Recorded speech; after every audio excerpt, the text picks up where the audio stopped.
I slipped my phone into my apron pocket for the third time in the last hour, willing it not to vibrate.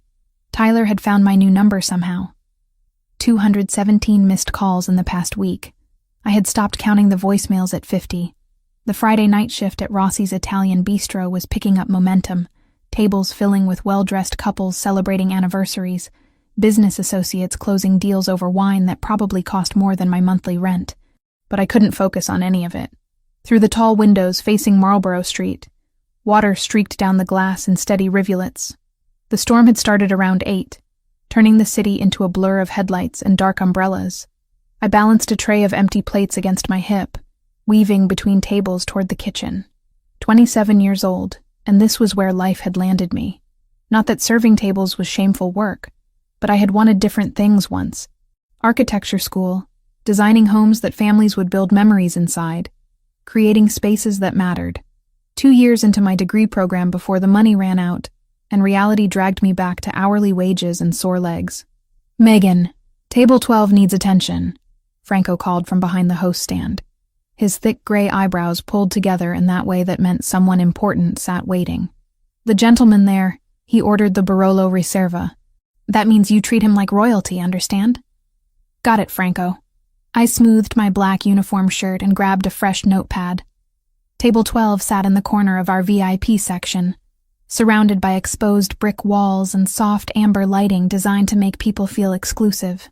The man sitting alone caught my eye immediately, and not because of what he wore, though his tailored charcoal suit probably cost several $1,000s.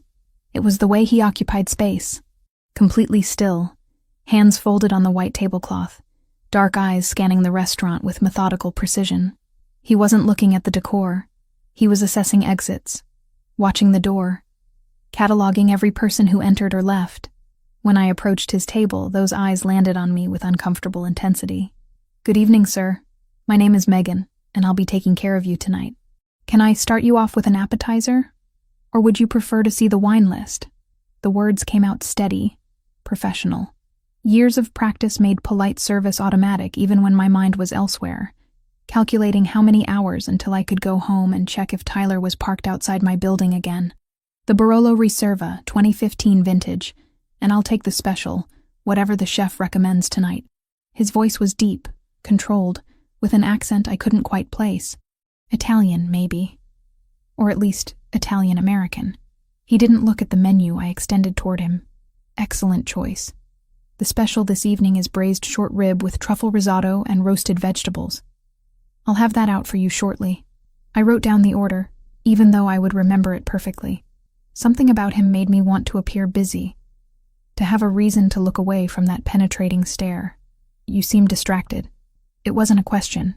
He leaned back slightly, one hand moving to adjust the cuff of his shirt.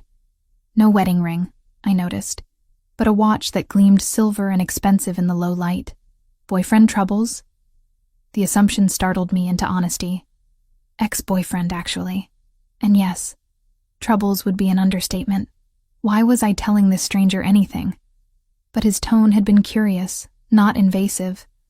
Almost concerned. The dangerous kind of ex? He tilted his head slightly, studying my face like he was reading a language written there. The kind that doesn't understand what "leave me alone" means. I shouldn't be having this conversation. Franco would have my head if he saw me chatting instead of working. "I'm sorry, I should put your order in. The kitchen gets backed up if we wait too long." "Go ahead." He waved one hand in dismissal, but his eyes stayed on me a moment longer, before he turned his attention to the window. "And Megan, if it gets worse, there are solutions. Not all of them involve police and paperwork." I didn't know what to say to that, so I just nodded and hurried toward the kitchen. Something about the way he had said solutions made my skin prickle. Not threatening exactly, but certain. Like he knew things about problems and fixing them that most people didn't. The kitchen was chaos. Chefs calling out orders in Italian and English, steam rising from pots, the sharp smell of garlic and wine reductions filling the air. I clipped the order slip to the wheel and grabbed the Barolo from the wine storage. $250 for a single bottle. I tried not to think about how that would cover my cell phone bill and groceries for 2 weeks. When I returned to table 12 with the wine, the man was typing something on his phone with quick, efficient movements. He looked up when I approached, pocketing the device smoothly. "Your Barolo, sir. Would you like me to pour, or would you prefer to do it yourself?" "You pour. I trust you know how to handle expensive things." Again, that wasn't quite flirtation, but something else. A test, maybe. Seeing if I would react defensively or rise to the challenge. I uncorked the bottle with practiced ease and poured exactly the right amount, watching the dark red liquid swirl in the glass. "Enjoy. Your meal will be ready in about 15 minutes. 3 more tables needed clearing. 2 couples wanted dessert menus, and a businessman at table 6 was getting increasingly loud and difficult with my coworker Jessica." I moved through the rhythm of service, refilling water glasses, taking orders, delivering plates. But I couldn't completely shake the awareness that the man at table 12 was still watching. Not constantly, not in a way that felt predatory like Tyler's stares had been. But periodically his gaze would find me across the restaurant, track my movements for a few seconds, then return to his wine or his phone. My own phone buzzed in my pocket. I already knew who it was before I looked. "Tyler." The message preview made my stomach clench. "I know where you work now. We need to talk. I'm coming to see you." No. He couldn't. Not here. Not at work where I had to stay professional and couldn't run. I turned toward the window, scanning the street beyond the rain-soaked glass. And there he was, standing across the street under the awning of a closed shop, staring directly at the restaurant. Directly at me. Tyler's blonde hair was plastered to his forehead from the rain, his jacket soaked through, but he didn't move. Just stood there like some kind of terrible statue, hands shoved in his pockets, eyes locked on the windows. Panic squeezed my chest. How long had he been there? How had he found me? I changed my number, moved apartments, took every precaution I could afford. But Tyler always found ways, always managed to show up, to invade my space, to make it clear that he considered me his regardless of what I wanted. I was heading back toward the kitchen with a tray of dirty dishes when I saw him start crossing the street.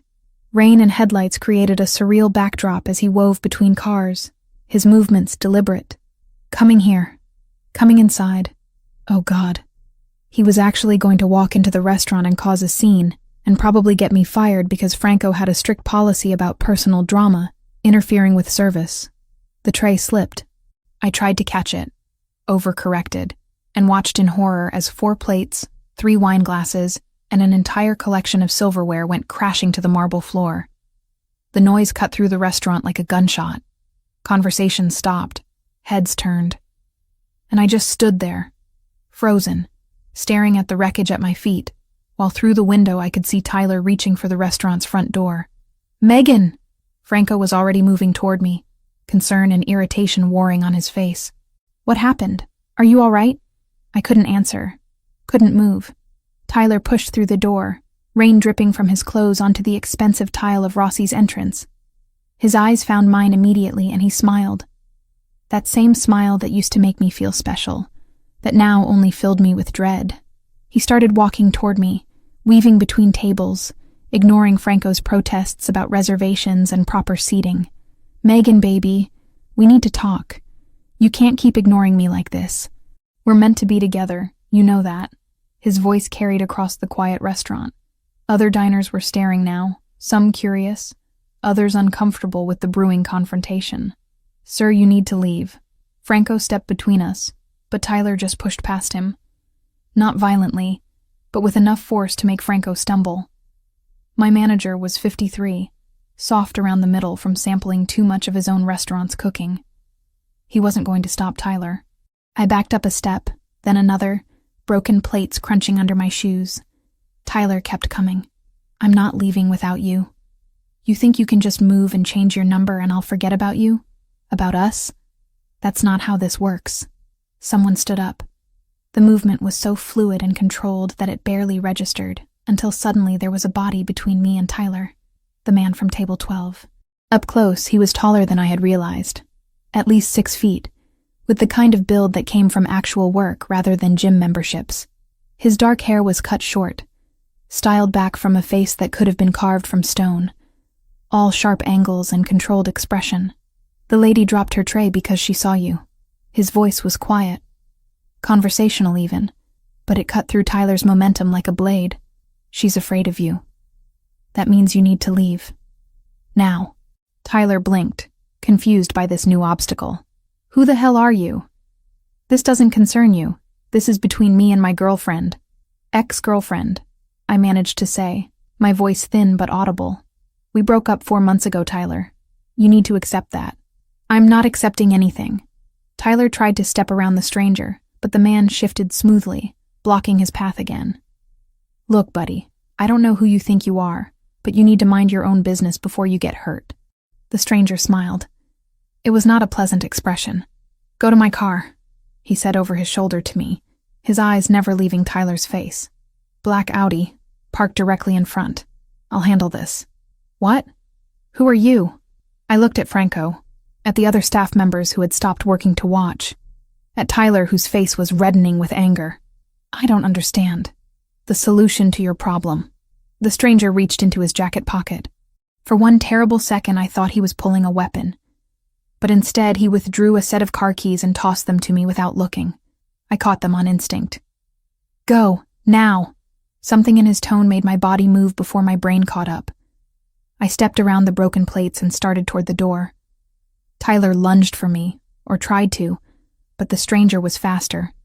His hand shot out, gripping Tyler's shoulder with enough force to stop him completely. I heard Tyler grunt in pain. She's leaving. You're not following. The stranger's voice dropped even lower, deadly quiet. Touch her again, and it's the last thing you do.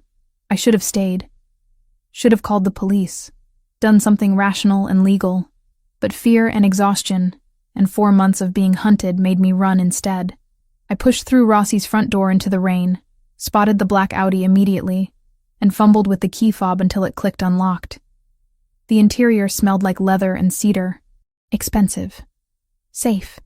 I locked the doors and sat there shaking, watching through the rain-streaked windshield as shapes moved inside the restaurant. Less than 2 minutes later, the stranger emerged, dragging Tyler behind him. But not through the front door. They came from the side alley, the one where Rossi's kept the dumpsters and had the staff exit. Tyler's face was already bruising, blood running from his nose to mix with the rain. He stumbled, and the stranger hauled him upright with casual strength, saying something I couldn't hear. Then he threw Tyler into the alley properly, out of sight from the street, and followed. I sat in that car for 7 minutes that felt like 7 hours. When the stranger finally came back, there was a small stain of blood on his white shirt cuff, barely visible. He opened the driver's door and slid inside, running one hand through his wet hair. Your problem has been handled. Permanently. He started the engine without looking at me. Tyler Grant won't bother you again. He's currently in the back of a van with associates of mine who are explaining the consequences of stalking. By tomorrow he'll be on a flight to Seattle with clear understanding that returning to this city would be a terminal mistake. What did you do to him? My voice came out hoarse. Nothing he didn't deserve. Nothing he won't recover from. Now he did look at me. Dark brown eyes unreadable in the dim light. My name is Anthony Valentasi. And you're going to tell me your address so I can take you home. Anthony noticed something was wrong before I even knew it myself.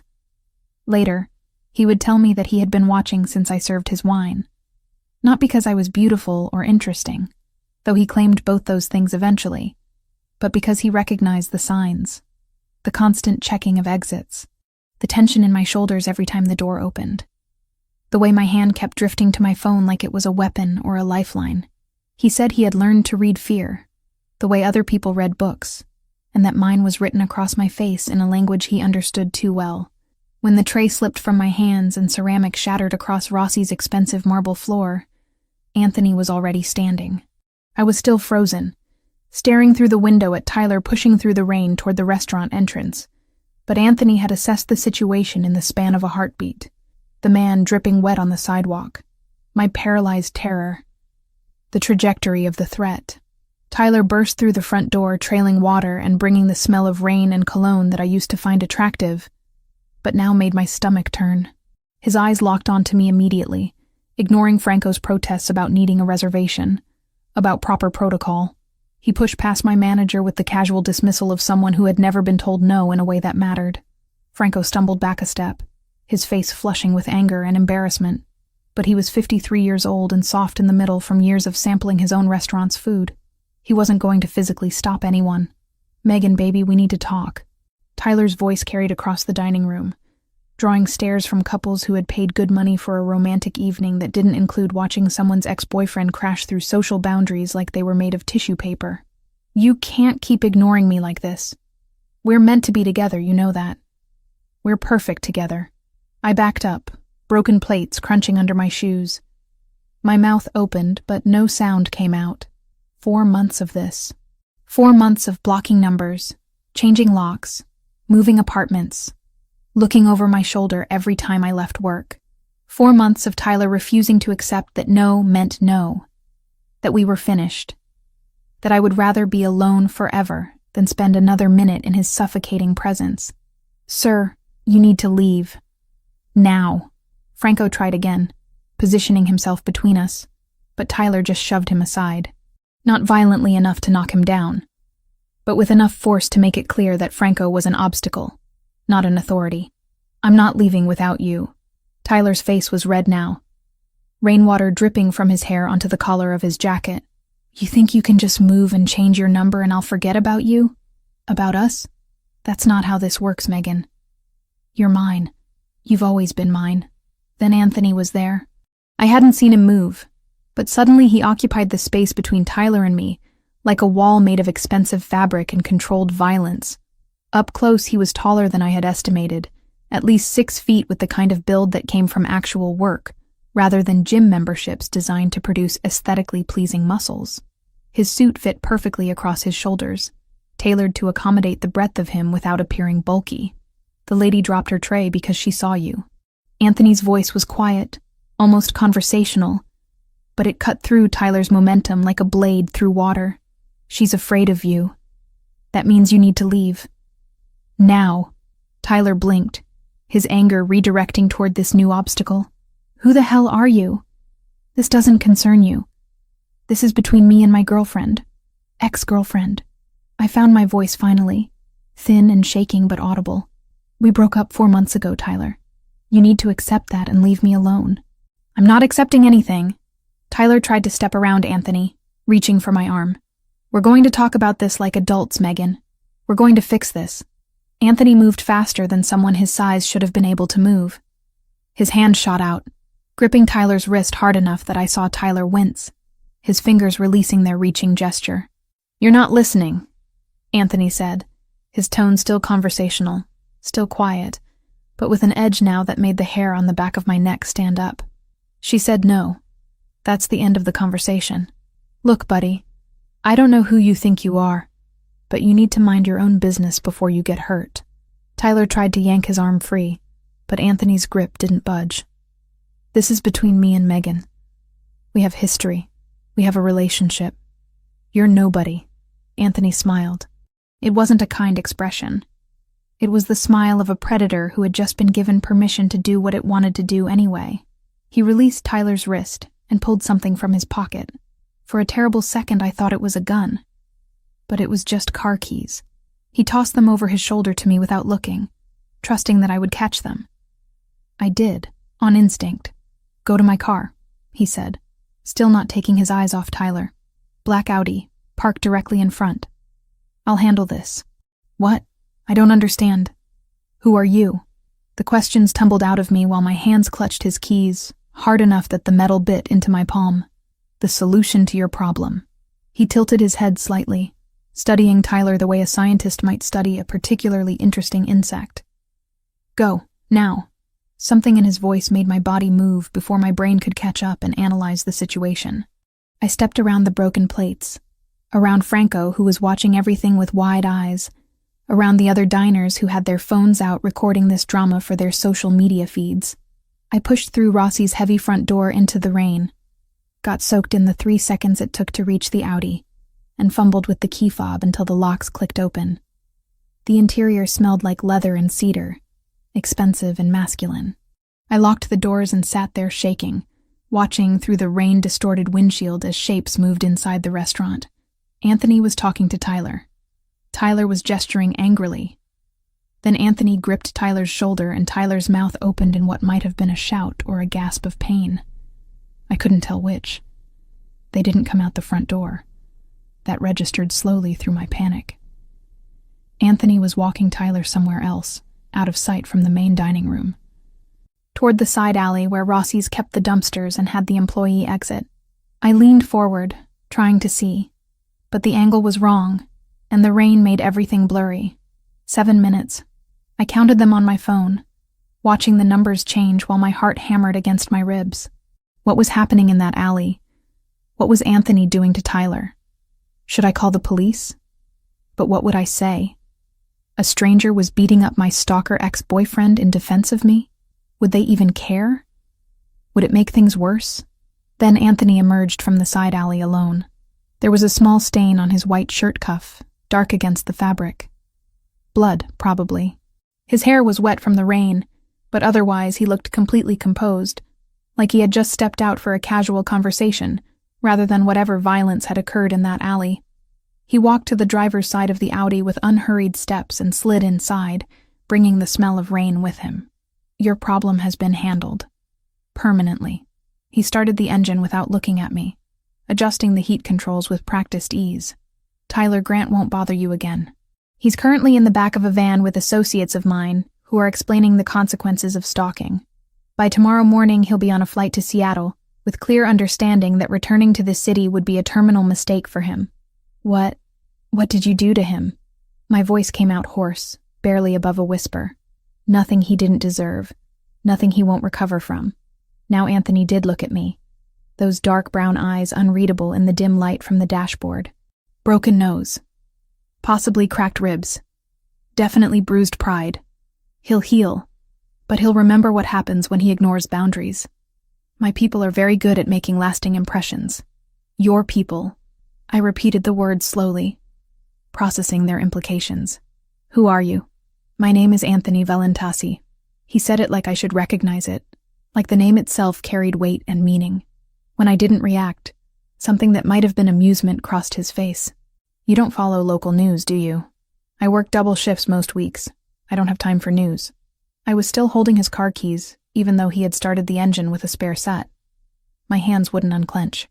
Are you going to tell me your address? Or am I driving in circles until you feel safe enough to share it?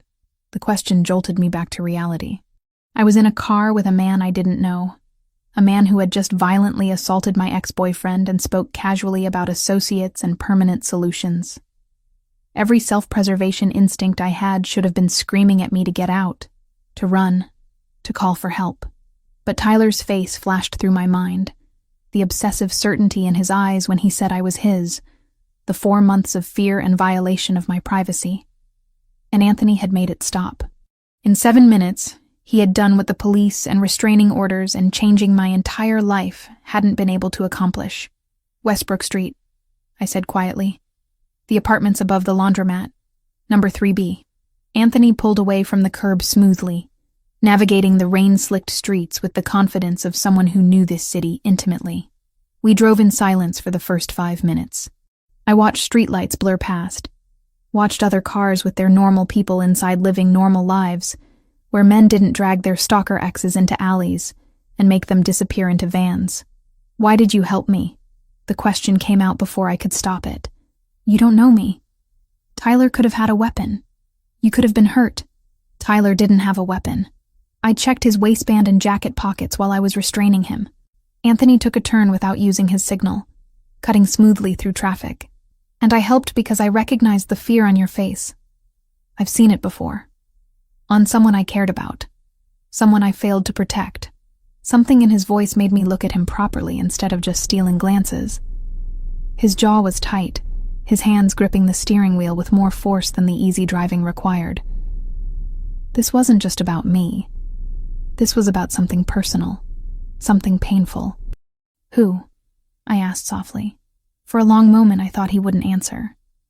Then he exhaled slowly, deliberately, like he was releasing something he usually kept locked inside. My sister, Sophia. She was 8 years younger than me. When she was 19, she started dating this guy. Nice enough at first, or so it seemed. Brought her flowers, took her to nice restaurants, said all the right things. By the time we realized what he was, it was too late. My stomach dropped. What happened? He killed her. The words were flat, emotionless, but I could hear the grief underneath them. carefully controlled but never absent. They had an argument. He got angry, broke her neck and ran. Took us 3 weeks to find him. What I did to him when we did. He trailed off, shaking his head. That's not something I'm going to share with you. But I'll tell you this. He never hurt anyone else. I'm sorry. The words felt inadequate, too small for the weight of what he had lost. How long ago? 8 years. She'd be 27 now. Your age, I'd guess. He glanced at me briefly before returning his attention to the road. Every time I see that look, the one you had when Tyler walked in, I see Sophia. Trapped, scared, knowing something is wrong but not knowing how to fix it. So I fix it. When I can. How I can. We were quiet again. But it felt different now. Less like the silence of strangers, and more like the silence of two people who understood pain in ways they wished they didn't. Anthony took another turn, and I recognized the neighborhood. 2 more blocks to my building. You said your name was Valentasi. I turned the name over in my mind, trying to place it. Franco at the restaurant. He acted like he knew you. Like he was afraid of you. Why? Franco owes favors to my family. When his youngest son needed surgery 3 years ago, the insurance company denied coverage. Said it was experimental treatment, not medically necessary. The boy was dying. My family covered the cost of the surgery and the hospital stay. In return, Franco provides certain services when we need them. Services. I tested the word. Like what? Like discretion. Like information about who comes into his restaurant and what they discuss. Like allowing me to use his establishment for meetings that require neutral ground. Anthony pulled up in front of my building, an old converted house that had been chopped into 4 apartments, each more cramped than the last. Franco is a good man. He takes care of his family. I respect that. But you scare him. Fear and respect aren't mutually exclusive. Anthony put the car in park, but didn't turn off the engine. Franco knows what I am, what I do. He knows that as long as he keeps his word and doesn't betray my trust, his family is safe and his business is protected. That's worth more than not being afraid. I should have been horrified. Should have recognized the threat in those words, the casual acknowledgement of being something dangerous. But instead I felt a strange kind of relief. Because Anthony was at least honest about what he was. Tyler had pretended to be sweet and loving, right up until the moment he wasn't. Anthony wore his danger on the surface where I could see it and make informed decisions. I need your number. He pulled out his phone, a sleek device that probably cost more than my monthly rent. Not for anything inappropriate, but I need you to be able to contact me if Tyler tries to reach out again, or if anyone else bothers you. Permanent solutions only work as long as the person believes the consequences. Sometimes people need reminders. I hesitated, then rattled off my number. He entered it into his contacts, saving it simply as Megan. Seeing my name in his phone felt intimate in a way I hadn't expected. If you need anything else, he continued, pocketing the phone. Mention my name to Franco. He'll know how to reach me. And if you want to change shifts or take time off from work after tonight, just tell him I approved it. He won't argue. Because you own the restaurant? Because I own the building the restaurant is in. And Franco knows that his lease renewal depends on my goodwill. He said it matter-of-factly, without pride or shame. That's how this works. Everything connects to everything else. Power is just understanding which threads to pull. I sat there for a moment longer, hand on the door handle, trying to process everything that had happened in the last hour. I had gone from normal Friday night shift to having my stalker ex violently removed by a man who was either a criminal or something close to it. A man who now had my phone number and expected me to call him if I needed help. It was insane. All of it was completely insane. Thank you, I said finally. Because despite the insanity, Anthony had done what no one else had been willing or able to do. For Tyler. For fixing it. You don't have to thank me. He was looking straight ahead through the windshield at my building, at the flickering streetlight that the landlord kept promising to fix. But you're welcome anyway. Be careful, Megan. And call me if anything changes. I got out into the rain, handed his keys through the window, and watched him drive away. The Audi's taillights disappeared around the corner, and I stood there getting soaked, wondering what I had just gotten myself into, wondering if the cure for Tyler was going to turn out to be worse than the disease, wondering why part of me hoped Anthony would call, even though I knew he probably wouldn't. He had played hero tonight, fixed my problem out of guilt and memory and his own demons. That didn't mean he wanted anything more from me than the satisfaction of saving someone when he hadn't been able to save his sister. I climbed the stairs to my apartment, unlocked 3 separate locks that had never made me feel safe, and collapsed onto my second-hand couch. My phone buzzed. For a terrible second, I thought it was Tyler. That whatever Anthony had done hadn't worked, that I was right back where I started. But it was a text from an unknown number. Locked your door? Good. Sleep well. You're safe now. Anthony. He was making sure I had gotten inside okay. Making sure I was following basic security. It should have felt invasive. This strange man checking up on me. Instead, it felt like someone actually cared whether I lived or died. And I hadn't felt that way in longer than I wanted to admit. I texted back a simple, "Thank you," and went to bed with my phone clutched in my hand, waiting for Tyler to call and prove that permanent solutions were never really permanent. But he didn't call. Not that night. Not the next day. Not the day after that. For the first time in 4 months, my phone stayed silent in all the right ways, and I started to believe that maybe, just maybe, I could stop looking over my shoulder. The Audi's leather seats embraced me like expensive furniture I had no right to be sitting on. Anthony pulled away from my building smoothly, his movements practiced and confident as he navigated the dark streets.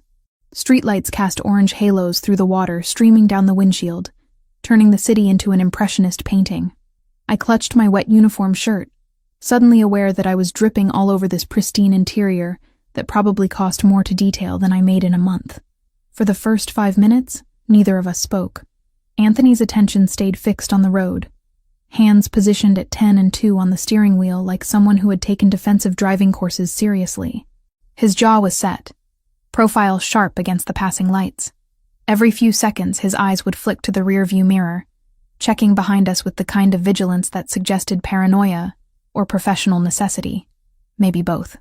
I watched the city scroll past. Familiar streets I walked every day looked different from inside this car, like I was seeing them from another dimension where people didn't worry about rent or abusive exes, or whether their manager would fire them for causing a scene during the dinner rush. My phone sat silent in my lap.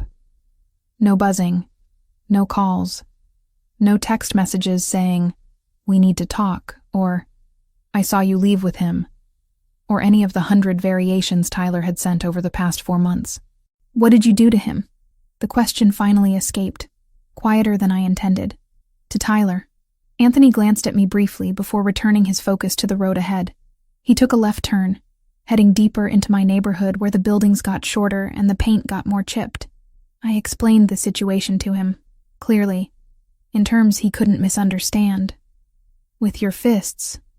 It wasn't really a question. I had seen the blood on his cuff, heard the sounds from inside the restaurant before they disappeared into the alley.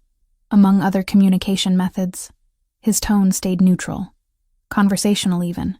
Tyler Grant has a broken nose, possibly 2 cracked ribs, and bruising that will remind him for the next few weeks what happens when he ignores boundaries. My associates collected him from the alley and are currently driving him to a secure location where they'll reinforce tonight's lesson. Tomorrow morning, he'll be put on a flight to Seattle. He's been made aware that returning to this city would be the last mistake he makes. The casual way he described violence should have terrified me. Maybe it did, somewhere underneath the exhaustion and relief. But mostly what I felt was a bone-deep gratitude that someone had finally taken Tyler seriously, had treated him like the threat he was, instead of dismissing my fear as dramatic overreaction.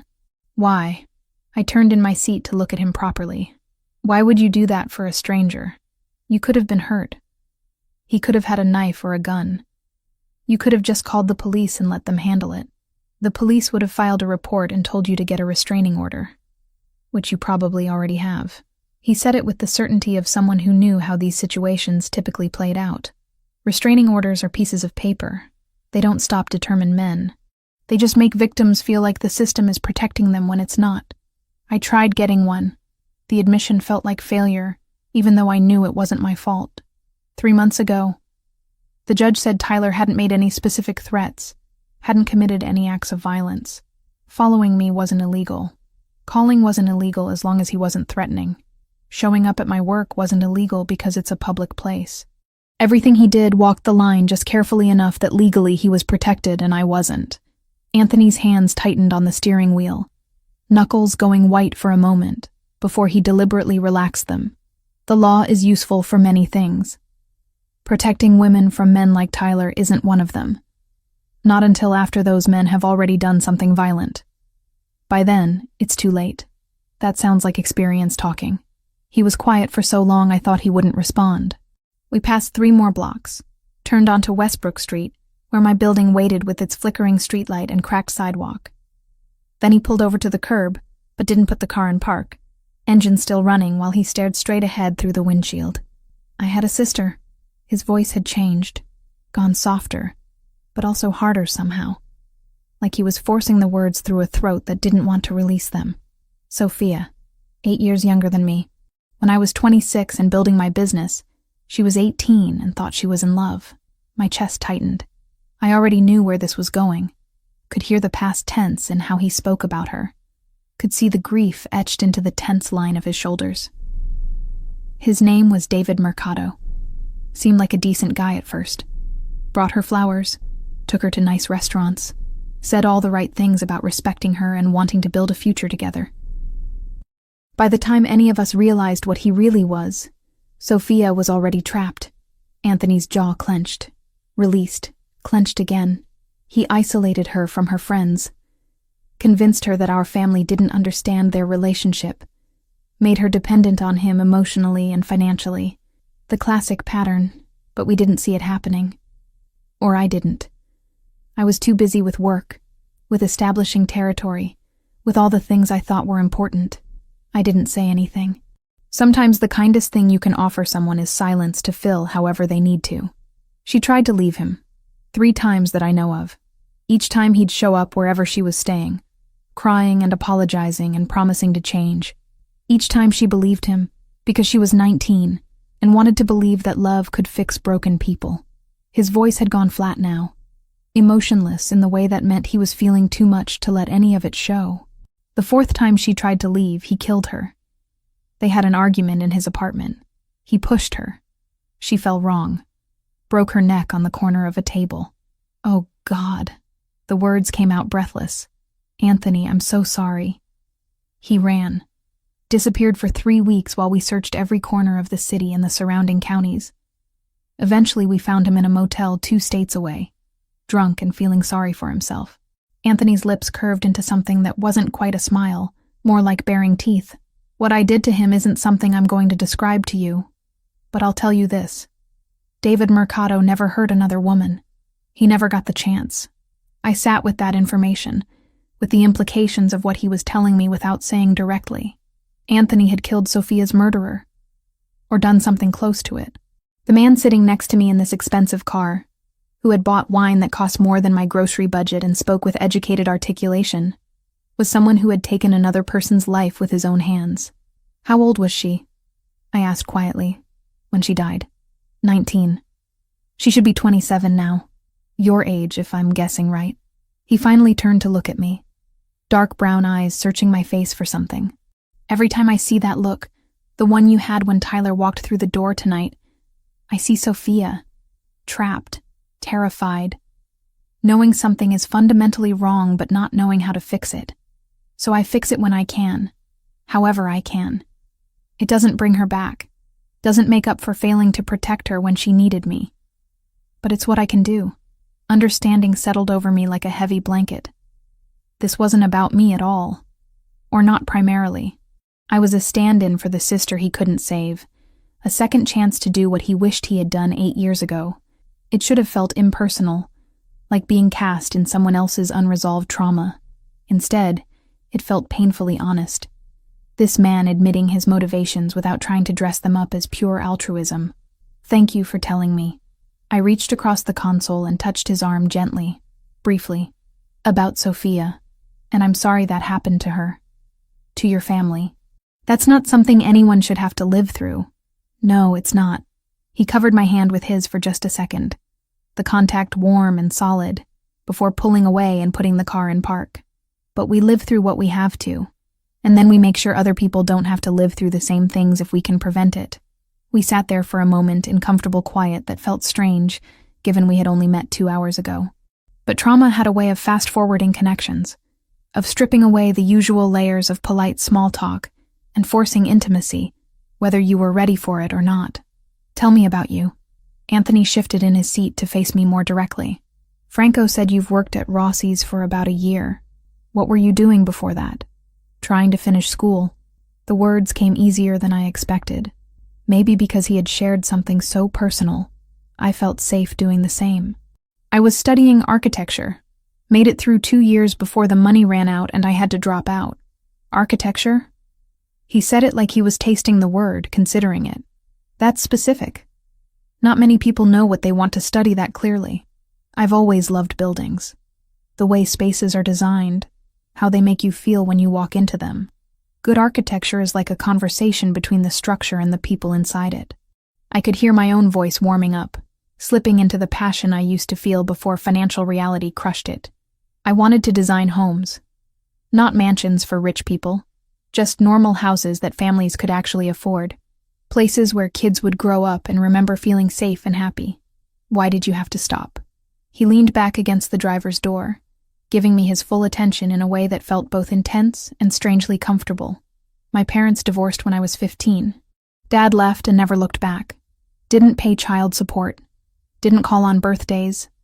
Just erased us from his life like we were a bad investment he needed to write off. The bitterness in my voice surprised me. I thought I had moved past that particular wound. Mom did her best, but one income isn't enough when you're raising a kid in this city. I worked through high school, saved everything I could, got into the architecture program on partial scholarship. But scholarships don't cover living expenses or books or all the software you need for design work. So you worked while studying. 3 jobs at one point, barely slept. My grades started slipping halfway through sophomore year because I was too exhausted to focus in class. Then Mom got sick, needed surgery, and the medical bills ate through what little savings we had.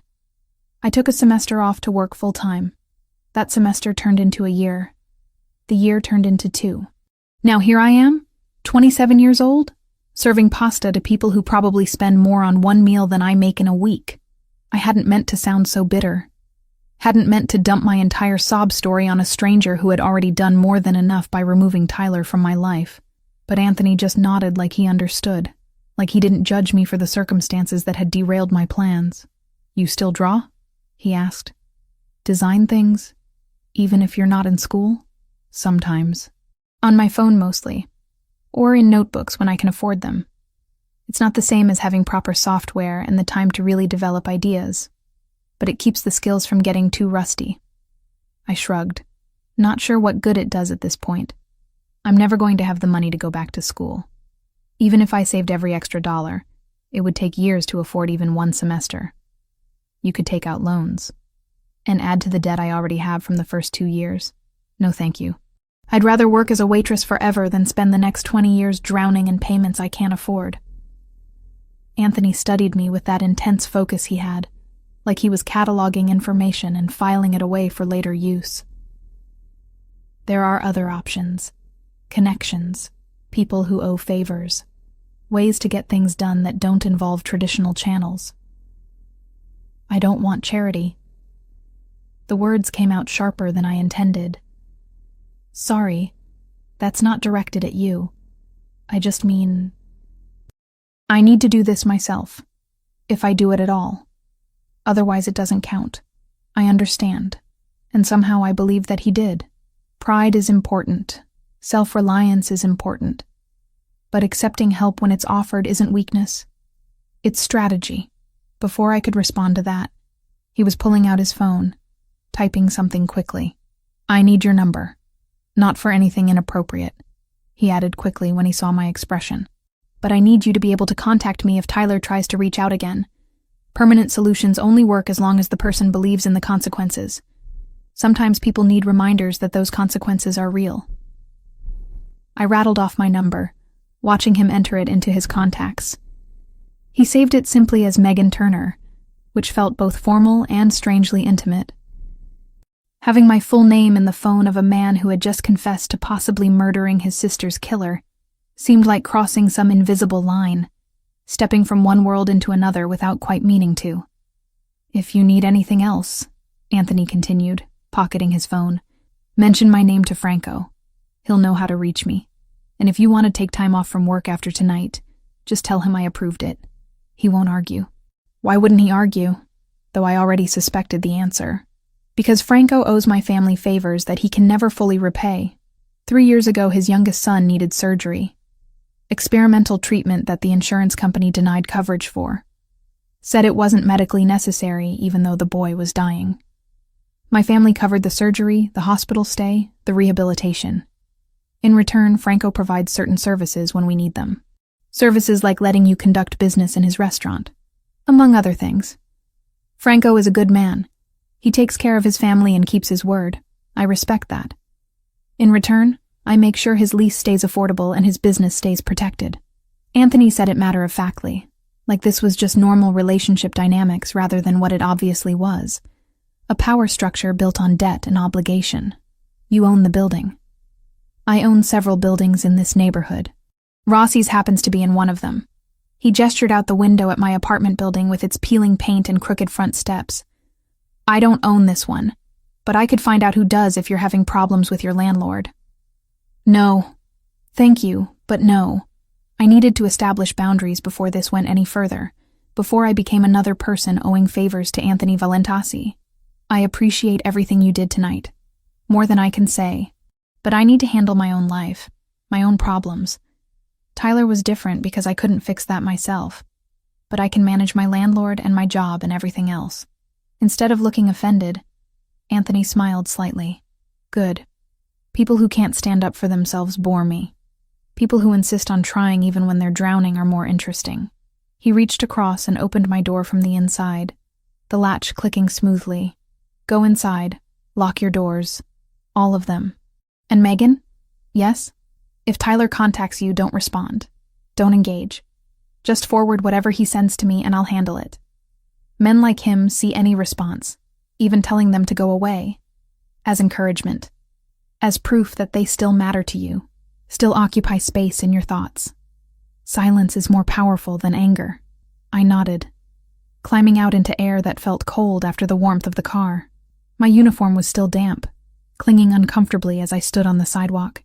"Thank you. For everything. I know I keep saying that, but I don't know what else to say." "You don't have to thank me." He leaned across the passenger seat to look up at me through the open door. "But you're welcome. Be careful. This city isn't as safe as it pretends to be." "I'm starting to figure that out."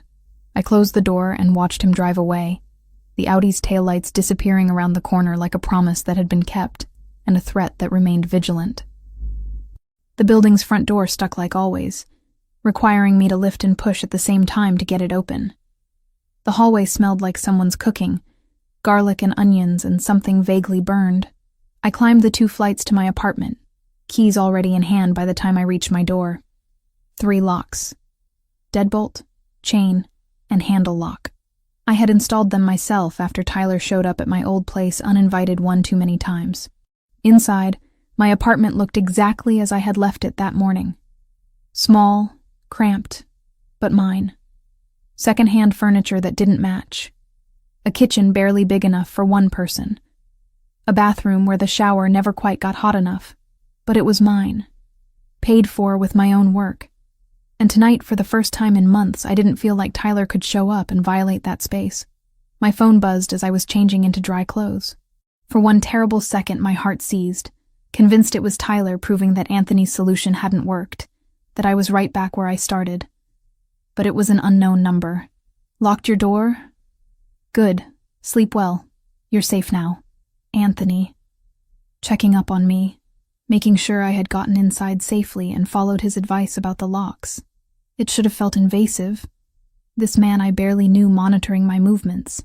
Instead, it felt like someone actually cared whether I lived or died, which was a sensation I hadn't experienced in longer than I wanted to admit. I texted back, "Thank you." I did. All 3 locks. His response came seconds later. 3? Smart. Most people only have 1. Get some rest. Tomorrow is going to feel different. He was right. Tomorrow did feel different. I woke up Sunday morning and reached for my phone out of habit, bracing myself for the flood of messages and missed calls that had become my new normal over the past 4 months. But the screen showed nothing. No texts, no calls, no voicemails. Just the usual notifications about weather and news that I never bothered reading. Tyler was really gone. I spent the day in a strange state of suspended disbelief, waiting for the other shoe to drop, for Tyler to prove that Anthony's permanent solution wasn't permanent at all.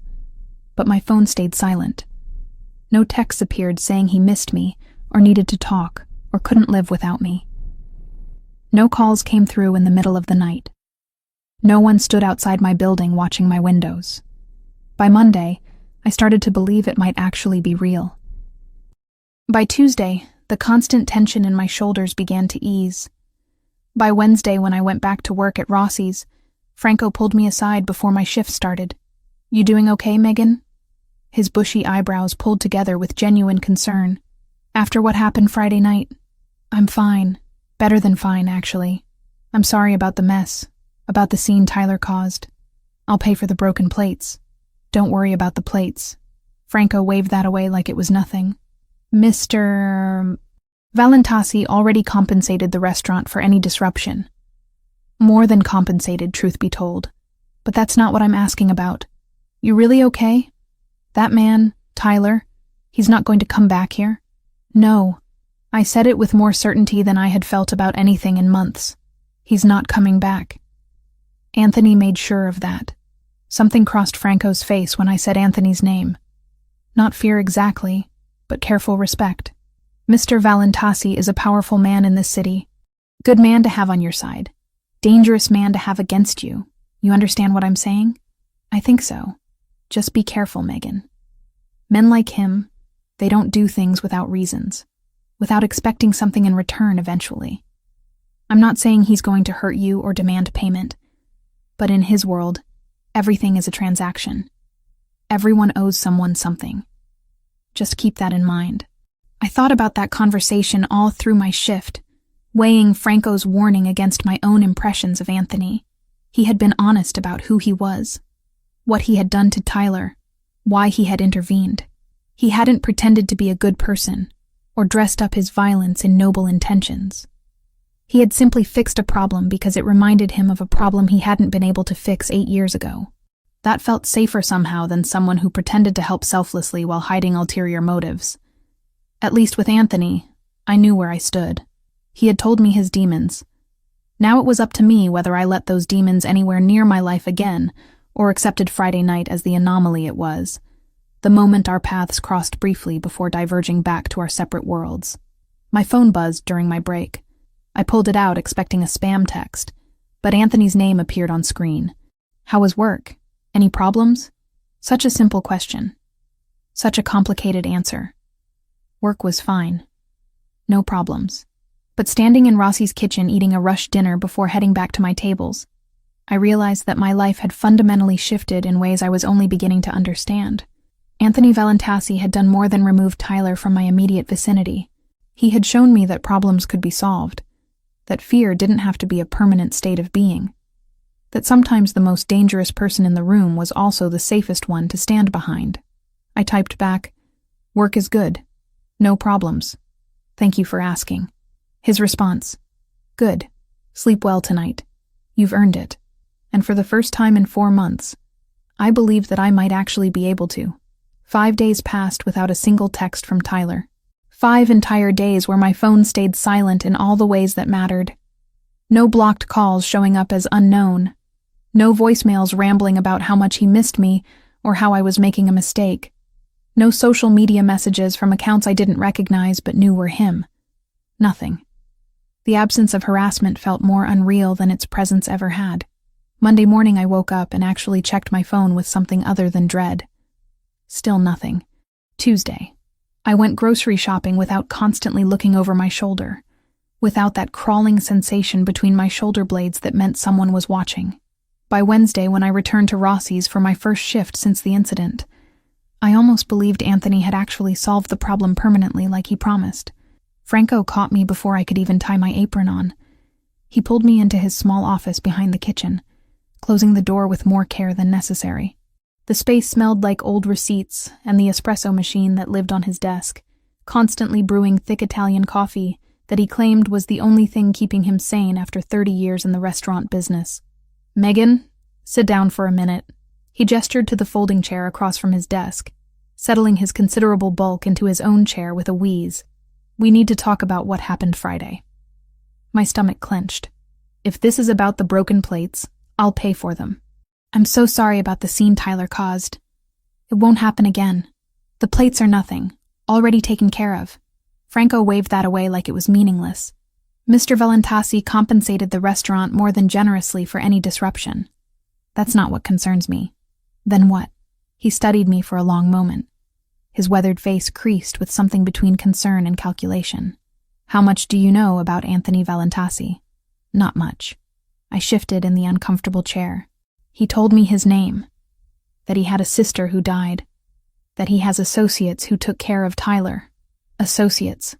Franco repeated the word with a bitter smile. "That's a polite way to put it. Megan, Anthony Valentasi is the head of one of the most powerful crime families in this city. His father built an empire that Anthony inherited and expanded. The Valentasi family controls the docks, most of the construction contracts, several legitimate businesses that serve as fronts for less legitimate operations. When Anthony Valentasi decides something needs to happen, it happens. When he decides someone needs to disappear, they disappear." The confirmation of what I had already suspected still hit me like cold water. "You're saying he's a criminal. I'm saying he's dangerous." Franco leaned forward, elbows on his cluttered desk.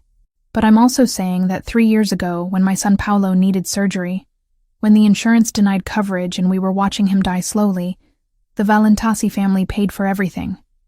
$230,000 in medical bills, just gone. Paid in full. Paolo is 14 now, healthy, plays soccer, drives me crazy with his attitude. He's alive because Anthony Valentasi decided my family deserved help. So you owe him." "I owe him everything." The words came out flat, factual, and that debt will never be fully paid. That's how it works in his world. Everything is transactions. Everyone owes someone. I'm telling you this because I see how you looked at him Friday night, like he was some kind of hero swooping in to save you. And maybe he was. But heroes in Anthony's world always expect something in return. Maybe not today, maybe not next month, but eventually. I absorbed that information, turning it over in my mind. He hasn't asked me for anything. Not yet. Franco stood, signaling the conversation was ending. "Just be careful, Megan. You're a good kid. You work hard, you don't cause problems. I don't want to see you get pulled into something you can't get out of. Men like Anthony, they don't let people go once they've claimed them. And make no mistake, by defending you Friday night, he claimed you." The words stayed with me through my entire shift. I moved through the familiar motions of taking orders, delivering plates, refilling wine glasses. But my mind kept circling back to Franco's warning. Everything is transactions. Everyone owes someone. Had I traded one form of control for another? Tyler's obsessive stalking for Anthony's protective possession? It was just past 9 when I saw him. Anthony walked through Rossi's front door alone. No bodyguards visible, though I suspected they were nearby. He wore a different suit than Friday. This one charcoal gray that probably cost more than my car was worth back when I still had a car. His dark hair was styled back, and when his eyes found mine across the restaurant, I felt that same jolt of awareness I had Friday night. Franco materialized at the host stand to personally escort Anthony to table 12, the same corner booth where he had sat before, the same table where he had first noticed me, first recognized my fear. I gave him a few minutes to settle before approaching with a menu I already knew he wouldn't look at. "Good evening, Mr. Valentasi." I kept my voice professional, trying to ignore how my pulse had picked up. "Can I get you started with something to drink?" "Megan." He said my name like he was tasting it. "And please, call me Anthony. Mr. Valentasi makes me feel like my father." His eyes scanned my face with that same intensity from before. "How have you been? Any problems?" "No problems. Actually, it's been the quietest few days I've had in months." I set the menu down even though he wasn't looking at it. Thank you for that. I told you it was handled. He leaned back, completely relaxed in a way that suggested he was comfortable everywhere. Have you heard from Tyler at all? Nothing. Not a single text or call. It's like he vanished completely. Good. That means the message was received clearly. Anthony's gaze drifted to the other tables, the couples dining, the businessmen conducting deals over expensive wine. What time does your shift end? The question caught me off guard. 11. We close at 10:30, but cleanup takes about half an hour. Why? Because I'd like to take you to dinner. Somewhere other than where you work, where you can actually sit down and eat instead of serving everyone else. He said it casually, but there was intention underneath. If you're interested. I should have said no. Should have remembered Franco's warning about transactions and debts, and getting pulled into worlds I didn't understand. But standing there looking at Anthony, at the man who had ended 4 months of terror with 7 minutes of controlled violence, I found myself nodding. I'd like that. Good. I'll wait. He pulled out his phone, already moving on to whatever business required his attention. Take your time finishing work. I'm patient when it matters. The next 2 hours passed in a strange state of heightened awareness. I was conscious of Anthony's presence the entire time, even when I was on the opposite side of the restaurant. I caught him watching me periodically, not constantly, just occasional glances that felt weighted. At 10:45, I finished my last table, split my tips with the other servers, and changed out of my work shirt into the clean blouse I kept in my locker for exactly these situations. Anthony was waiting by the front entrance, settled in a chair like he owned it. He probably did own it, along with everything else in the building. When I approached, he stood with fluid grace and held the door open. There's a French place 3 blocks from here, he said as we stepped into the cool night air. Small, quiet, excellent food. The owner is a friend. He'll treat us well. Another person who owes you favors? Anthony glanced at me, something that might have been amusement crossing his features. Actually, no. Pierre is just someone I've known since we were teenagers. Sometimes people are friends without obligation attached. We walked in comfortable silence. The streets were quieter at this hour, most businesses closed. Just the occasional car passing and other late-night workers heading home. Anthony walked on the street side of the sidewalk. An old-fashioned gesture that reminded me this man had been raised with certain codes, even if those codes existed alongside violence. The restaurant he led me to was exactly as promised. Small, maybe 12 tables, warm lighting that made everything feel intimate.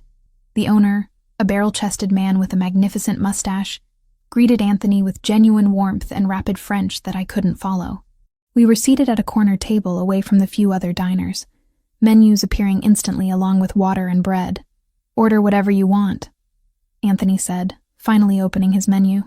Pierre's coq au vin is exceptional, but everything here is worth trying. This is too much. I looked at the prices. Each dish more expensive than my usual grocery budget for an entire week. I can't let you pay for this. You're not letting me do anything. I invited you. That means I'm paying. If it makes you feel better, consider it an apology for the dramatic way I handled Tyler. You have nothing to apologize for. You did exactly what needed to be done. I studied the menu, trying to focus on food instead of the surreal situation. The salmon looks good. We ordered, and once the waiter left, Anthony turned his full attention to me. Tell me about architecture. You said you studied for 2 years. What made you interested in that field? The question opened something in me that had been closed for a while. I found myself talking about discovering architecture through a school project in middle school, about realizing that spaces could be designed to make people feel certain ways, about wanting to create homes that families would build memories inside instead of just structures that held furniture. Anthony listened with genuine interest, asking questions that showed he was actually paying attention. Why did you have to stop? The story came out easier this time. My parents' divorce, my father disappearing from our lives, working multiple jobs while trying to study, my mother's medical bills eating through any savings we managed to accumulate. By the time I finished, our food had arrived, and I was surprised to realize I had been talking for almost 20 minutes. What about financial aid?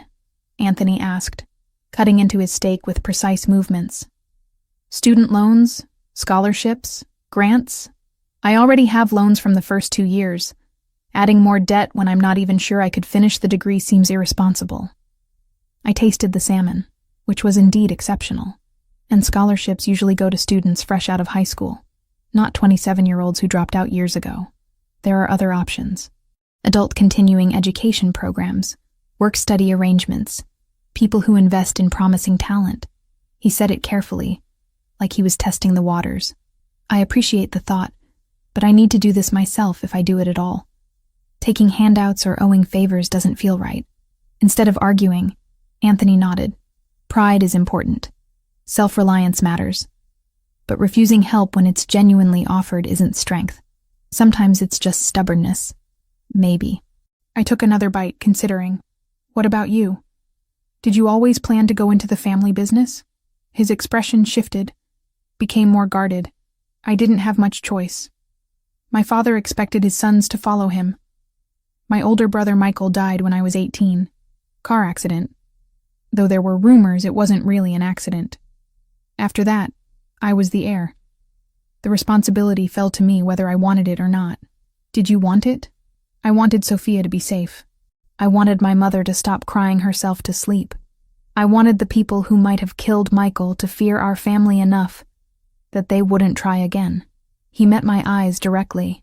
So I learned what I needed to learn. Became what I needed to become. And now here I am, 34 years old, running an empire built on violence and money and loyalty bought through fear. The honesty in his voice struck me. You say that like you regret it. I regret that Sophia died anyway. That all the power I accumulated couldn't save her from one angry man with quick hands. He finished his wine, refilled both our glasses from the bottle. But I don't regret protecting the people I can protect. Making sure others don't suffer what my family suffered. That has to count for something. We talked for another hour, the conversation flowing easier than it should have between a waitress and a crime boss. Anthony told me about growing up in the Italian neighborhood, about his grandmother who taught him to cook, about learning early that the world was divided between people who took what they wanted and people who let things be taken from them. I shared more about my dreams of designing houses, about the notebooks full of sketches I still kept, about feeling stuck in a life that wasn't quite what I had planned, but also wasn't entirely terrible. When we finally left the restaurant, Anthony walked me home again. That same protective positioning on the street side of the sidewalk. We stopped in front of my building, the flickering streetlight casting uneven shadows across the cracked pavement. I'd like to see you again, Anthony said, hands in his pockets, completely at ease. Not just when I visit Rossi's, actually take you out properly. If you're interested. I knew I should say no. Knew that getting involved with Anthony Valentasi was walking into complications I couldn't begin to predict. But I also knew that he was the first person in years who had listened to my dreams without dismissing them, who had treated me like someone worth protecting instead of someone to be controlled. I'm interested, I said, and watched something warm cross his features. Good. I'll call you. He waited while I unlocked the building door. Didn't leave until I was safely inside. Through the glass, I could see him standing there, hands still in his pockets, watching to make sure I made it up the stairs. My phone buzzed before I even reached my apartment. Anthony's text was simple. Thank you for tonight. Sleep well. I saved his number under his full name, stared at it for a long moment, and wondered what exactly I was getting myself into. Whatever it was, I realized I wanted to find out. 2 weeks slipped by faster than I expected. Anthony called the day after our French dinner, asking if I was free Thursday, then Saturday, then the following Tuesday. Each time we met felt like peeling back another layer of who he really was beneath the tailored suits and controlled violence. Thursday, he took me to an art gallery opening in the financial district. I felt out of place immediately, surrounded by people in designer clothes discussing pieces that cost more than my annual salary. But Anthony stayed close, his hand occasionally finding the small of my back as he introduced me simply as Megan, never explaining who I was or why I mattered. The gallery owner treated him with the same careful respect Franco showed. That mixture of genuine warmth and underlying awareness that this was someone you didn't cross. We stood in front of an abstract painting, all violent reds and blacks. When his phone rang, Anthony glanced at the screen, his jaw tightening almost imperceptibly. "Excuse me for a moment." He stepped away to take the call, and I watched his entire demeanor change. The relaxed man who had been explaining his surprisingly deep knowledge of modern art disappeared, replaced by someone colder, sharper. His voice dropped too low for me to hear words, but the tone carried across the gallery floor. Command. Authority. The kind of voice that expected immediate obedience. When he returned 2 minutes later, the warmth came back like he was putting on a familiar mask. "Sorry about that. Work issue." "What kind of work requires that tone of voice?" I asked quietly. "The kind where people's lives depend on following instructions exactly." He said it without apology or explanation, just flat honesty. "Do you want to leave? We can get coffee somewhere quieter." We ended up in a small cafe 3 blocks away, tucked into a booth at the back where Anthony could see the entrance and exits. I was starting to notice that pattern. He never sat with his back to doors. Always positioned himself where he could observe everyone coming and going. Always kept his phone face up on the table, checking it with a frequency that suggested constant monitoring of situations I couldn't see. "Does it ever stop?" I asked, watching him glance at his phone for the 3rd time in 5 minutes. Being vigilant? Not really. He pocketed the device, giving me his full attention. Survival in my world means staying 3 steps ahead of everyone who wants what you have or wants you gone. You relax, you die. Or worse, people you care about die. That sounds exhausting. It is. For a moment, something weary crossed his face, making him look older than 34. But it's also all I know. I've been doing this since I was 18. Vigilance becomes habit. Habit becomes reflex. Eventually, you can't turn it off even when you want to. Saturday's date was dinner at an Italian restaurant on the waterfront. Anthony knew the owner, an elderly woman named Rosa, who kissed both his cheeks and called him Piccolo, despite him being at least a foot taller than her. She seated us at a private table on the patio overlooking the harbor, where boat lights reflected off black water, and the sound of waves provided background music. Halfway through our meal, I noticed the man at the bar. He had been watching our table for the past 10 minutes, his attention too focused to be casual interest. When he started to stand, moving in our direction, I felt my stomach clench with old fear. But before I could say anything, Anthony's hand moved to rest on the table, visible and relaxed, while his eyes tracked the approaching man with predatory awareness. The man stopped 3 feet from our table, hands carefully visible and empty. "Mr. Valentasi. Apologies for the interruption. Mr. Caruso wanted me to pass along his regards and confirm the Thursday meeting is still scheduled. Tell Caruso it's confirmed. 2 o'clock usual location. And tell him next time he can call, instead of sending people to my dinner." Anthony's voice stayed pleasant, but the warning underneath was unmistakable. "Understood. Understood. My apologies again." The man retreated quickly, disappearing into the restaurant interior. I waited until he was gone before asking, "Does that happen often?" "More than I'd like. Less than it used to." Anthony returned his attention to his food, like the interruption was completely normal. People in my business prefer face-to-face communication for sensitive matters. Phones can be tapped. Messages can be intercepted. A person showing up where you are is harder to fake. And you weren't worried he might be a threat? I noticed him when we sat down. Watched him for the past 15 minutes. He moved like someone carrying a message, not a weapon. And besides, he gestured subtly toward the parking lot. I have 2 men positioned with sightlines to this table. If he had tried anything, they would have handled it before he got close. I looked where he indicated and saw a black SUV parked with clear view of the patio. Inside, barely visible, was the shape of someone watching. "You brought bodyguards to dinner." "I bring bodyguards everywhere. You just don't usually see them because they're good at staying invisible." He said it matter-of-factly, like this was completely normal dating behavior. "Does that bother you?" Invisible didn't mean imaginary. He had a rotation. Different drivers, different cars, the same rules. They never walked me to the door, never hovered in the hallway, never made me explain myself to my own life. Presence without pressure. I could live with that. It should have. Normal people didn't need armed guards for dinner dates. Normal people didn't have associates interrupting romantic evenings with business communications. But I was starting to realize that my definition of normal had been permanently altered the moment Anthony dragged Tyler into that alley. "I don't know yet," I answered honestly. "Ask me again in a few weeks."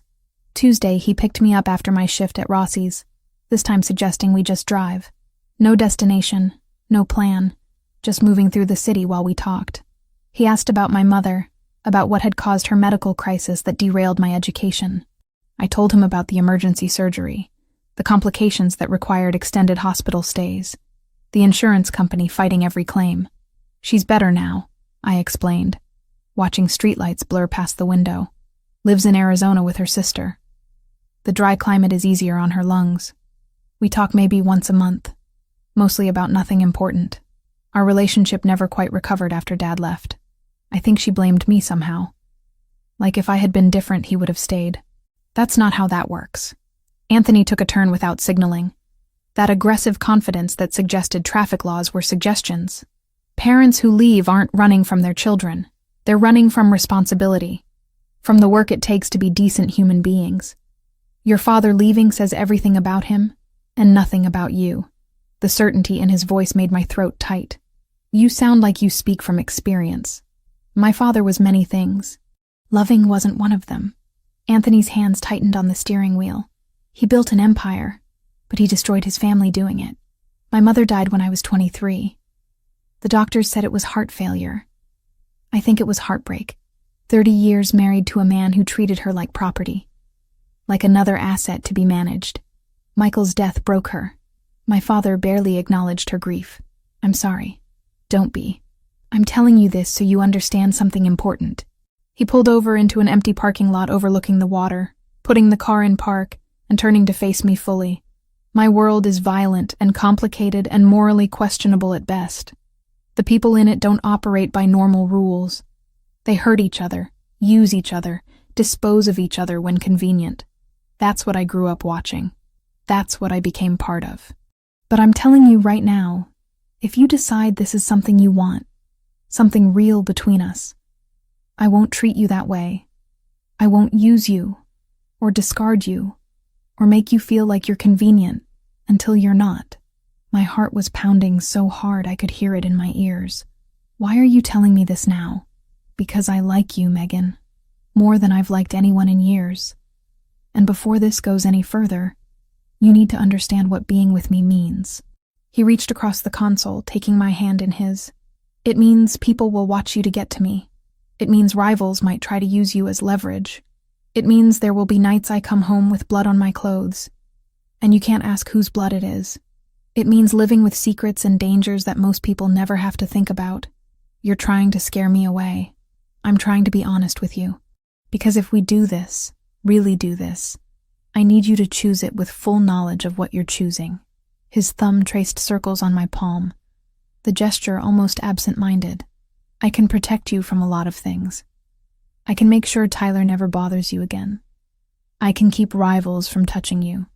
I can provide security and resources and power, but I can't protect you from the reality of who I am and what I do. That's something you have to accept or walk away from." I sat with that for a long moment, watching boats move across the distant water, their lights creating trails of gold on black waves. Everything he said was true. Everything he offered came with costs I couldn't fully calculate yet, but I also knew that in the 2 weeks since Tyler disappeared, I had felt more alive than I had in years, more seen, more valued. "What if I want to keep seeing where this goes?" I asked quietly. "What if I'm not ready to walk away yet?"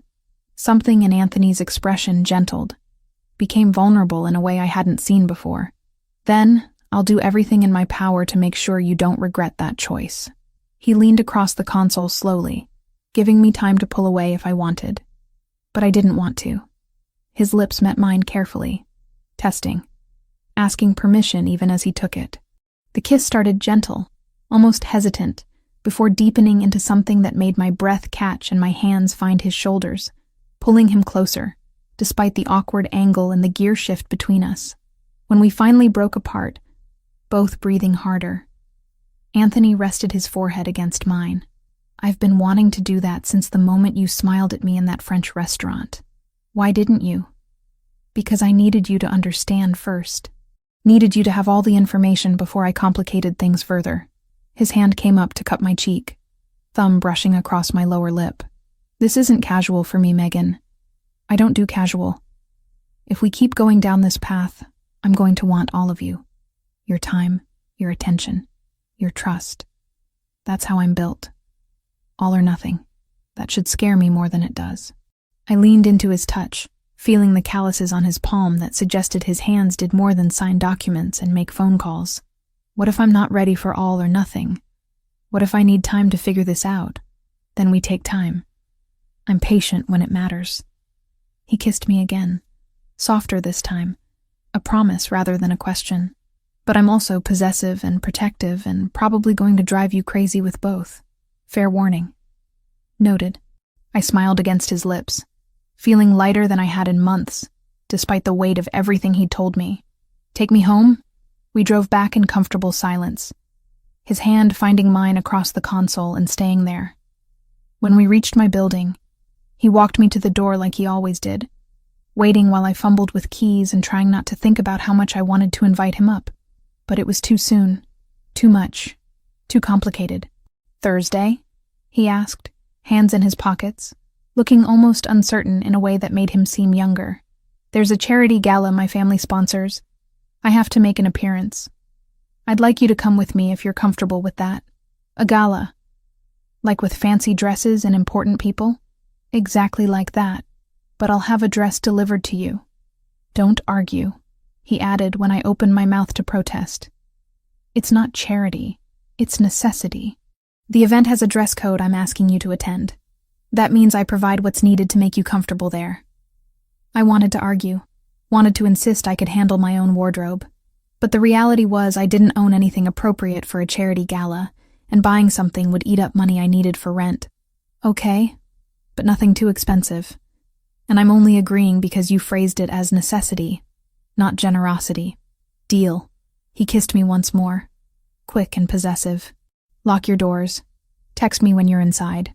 I watched him walk back to his car, marveling at how quickly this had become normal. The bodyguards in the SUV that followed him everywhere, the constant phone calls and careful positioning, the casual mentions of violence and territory and business that operated outside legal boundaries. 2 weeks ago, I had been terrified of Tyler. Now I was falling for someone infinitely more dangerous, and the terrifying part was how right it felt. My phone buzzed before I even reached my apartment. Anthony. Home safe? Me. All 3 locks secured. Good night. Anthony. Dream well, Megan. I'll see you Thursday. I lay in bed that night thinking about his warning, about choosing this with full knowledge of consequences. But I also thought about the way he kissed me. The vulnerability in his eyes when he admitted being possessive and protective. The honest acknowledgement that his world was dangerous, but his feelings were real. Franco's warning echoed in my head. Everyone owes someone. Everything is transactions. But Anthony had been clear about costs and honest about risks. That felt like the opposite of Tyler's manipulation, the opposite of my father's abandonment. It felt like someone giving me power to make informed choices instead of trapping me in situations I didn't understand until too late. I fell asleep still tasting cedar and expensive cologne, still feeling the warmth of his hand in mine, still wondering where this path led but willing to keep walking it to find out. The parking lot behind Rossi's was darker than usual. 2 of the overhead lights had burned out weeks ago, and the landlord kept promising to fix them without ever following through. I walked out the employee exit at 11:13, exhausted from a Tuesday night shift that had somehow been busier than most weekends. My phone showed a text from Anthony sent 3 hours earlier. Dealing with business at the port, probably won't finish until late. Call if you need anything. I had typed back that I was fine, that I didn't need constant checking in. Now, standing in the poorly lit parking lot with my keys already gripped between my fingers the way women are taught for self-defense, I wished I had taken him up on the offer of a driver. The gray sedan sat 3 spaces from my car. 2 men inside, not even trying to hide their surveillance. The one in the passenger seat was looking directly at me, phone pressed to his ear. Not Tyler. These men were different. Professional. The kind of dangerous that came with training rather than obsession. Every survival instinct I had developed over 4 months of being stalked by Tyler screamed at me to move. I spun on my heel and went straight back inside, nearly running into Franco, who was counting the cash drawer at the bar. "Megan, what's wrong?" He looked up from the bills, concern immediate in his weathered face. "There's a car in the lot. 2 men watching." My hands shook as I pulled out my phone, scrolling for Anthony's number. "They're not trying to hide it. Something's wrong." Franco's expression went from concern to grim. He moved to the window, peering through the blinds carefully. "Gray sedan. Virginia plates. Stay inside. Lock the back door." I was already calling Anthony. He picked up on the first ring, his voice sharp with alertness despite the late hour. "Megan, what happened?" "I'm still at Rossi's. There's a car in the parking lot with 2 men inside. They've been watching the building. Franco saw them too. He thinks something's wrong." The words tumbled out faster than I intended, fear making my voice thin. "Gray sedan? 2 men? One on a phone?" The background noise on his end suggested he was in a car, moving fast. "Yes. How did you know?" "Because they've been following my movements all week. I noticed them yesterday. Thought I had shaken them." I heard him speak to someone else in Italian, rapid commands that I couldn't follow. Then back to me. "Listen carefully. Stay inside with Franco. Lock both doors, front and back. I'm 40 minutes away at the port, but I'm sending Lucas Pellegrini and a security team. They'll be there in 10 minutes. Do not leave that building until Lucas arrives. Understand? Anthony." "Who are they?" "Rivals. Russians working for a man named Volkov. They saw us together. Think they can use you to get to me." Another exchange in Italian, then the sound of an engine revving. 10 minutes, Megan. Lucas will take care of you until I get there. I promise." The call ended. I stood there holding my phone, trying to process what he had just said. Rivals. Russians. Use you to get to me. This was what Anthony had warned me about 2 weeks ago. The reality of being associated with someone in his world. People would watch me. Might try to use me as leverage. Franco was already on his own phone, speaking low Italian to someone. When he hung up, he locked the front door and turned off the exterior lights, leaving only the soft interior glow from behind the bar. "My cousin works for the Valentasi family.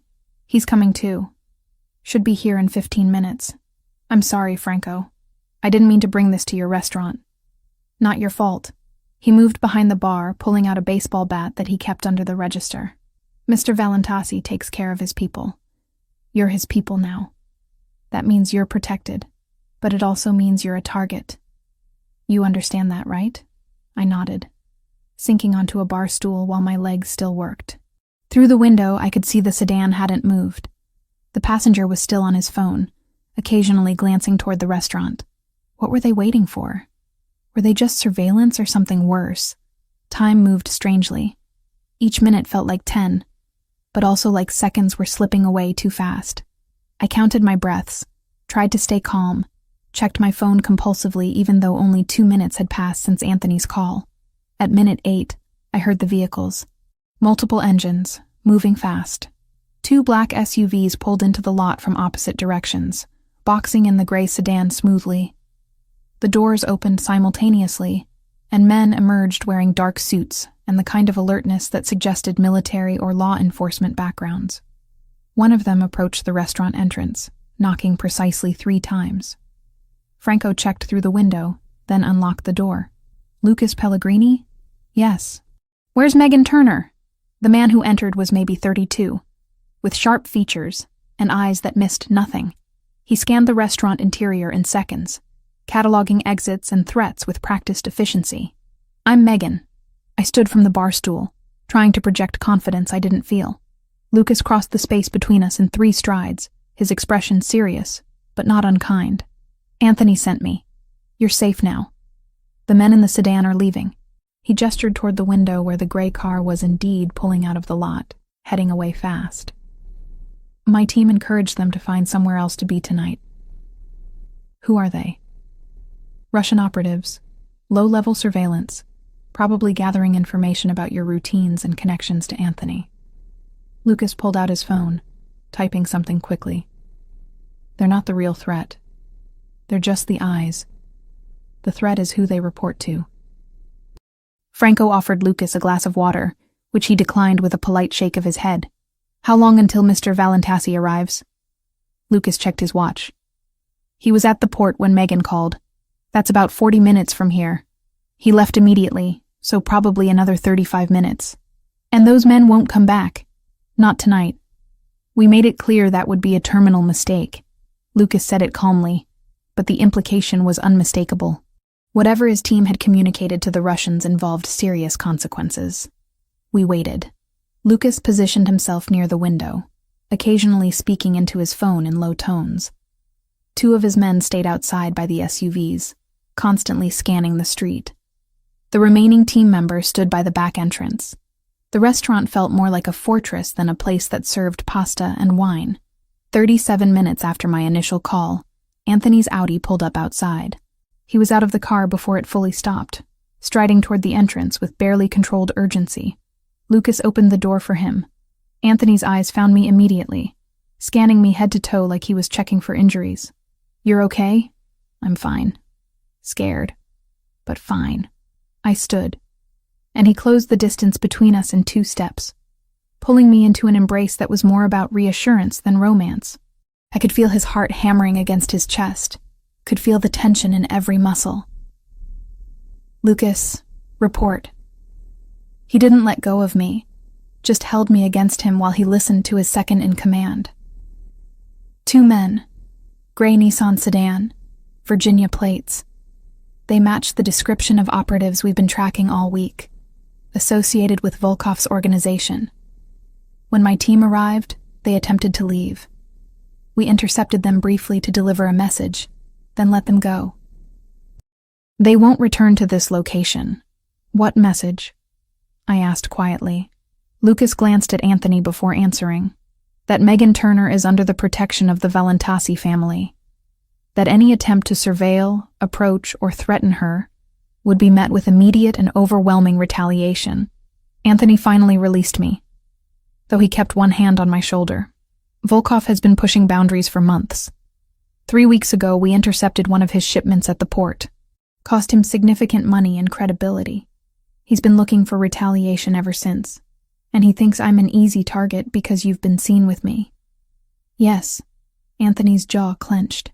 "This is my fault. I should have been more careful about being seen with you publicly. Should have anticipated that rivals would notice and try to exploit it. You warned me this would happen. 2 weeks ago you told me people might try to use me as leverage." I touched his arm, making him look at me instead of Lucas. "I chose to keep seeing you knowing that. This isn't your fault. It's absolutely my fault." The anguish in his voice surprised me.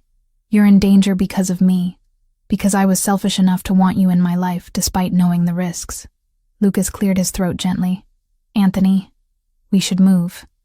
This location is compromised. The Russians know she works here, which means they know her patterns and vulnerabilities." Anthony nodded, already shifting back into command mode. "Franco, thank you for keeping her safe. You'll be compensated for closing early tonight, and I'll have additional security posted outside the restaurant for the next few weeks, just as precaution." "Not necessary, Mr. Valentasi. Just take care of her." Franco looked at me with genuine concern. "Be safe, Megan. Come back when things calm down." Anthony turned back to me, his expression intense. "I need you to come with me. Somewhere secure where Volkov's people can't reach you. Not your apartment. They likely know that location already. I have safe houses set up for exactly these situations." "For how long?" "However long it takes to resolve this situation with Volkov. Could be a few days. Could be longer." He paused, and I could see him choosing his next words carefully. "I'm not forcing you. I'm asking. Will you trust me enough to let me protect you while I handle this?" This was the moment Franco had warned me about. The moment where Anthony's world stopped being theoretical danger and became immediate reality. I could refuse. Could go home to my apartment and hope the Russians wouldn't escalate beyond surveillance. Could pretend that being associated with Anthony Valentasi didn't make me a target. Or I could accept that I had chosen this path with full knowledge of where it led. Could trust the man who had eliminated Tyler from my life, who had been honest about risks and costs, who was now offering protection not as control, but as genuine care. "I trust you." The words came out steadier than I expected. Where are we going? Relief flooded Anthony's features so completely it made him look younger. I have 2 locations. An apartment in the city, about 15 minutes from here. It's secure but designed for short-term situations. And a house outside the city, about 40 minutes away. More isolated, better security, more comfortable for extended stays. He watched my face as he explained the options. I recommend the house, and I'll stay with you. I'm not leaving you alone to deal with this. The house, then.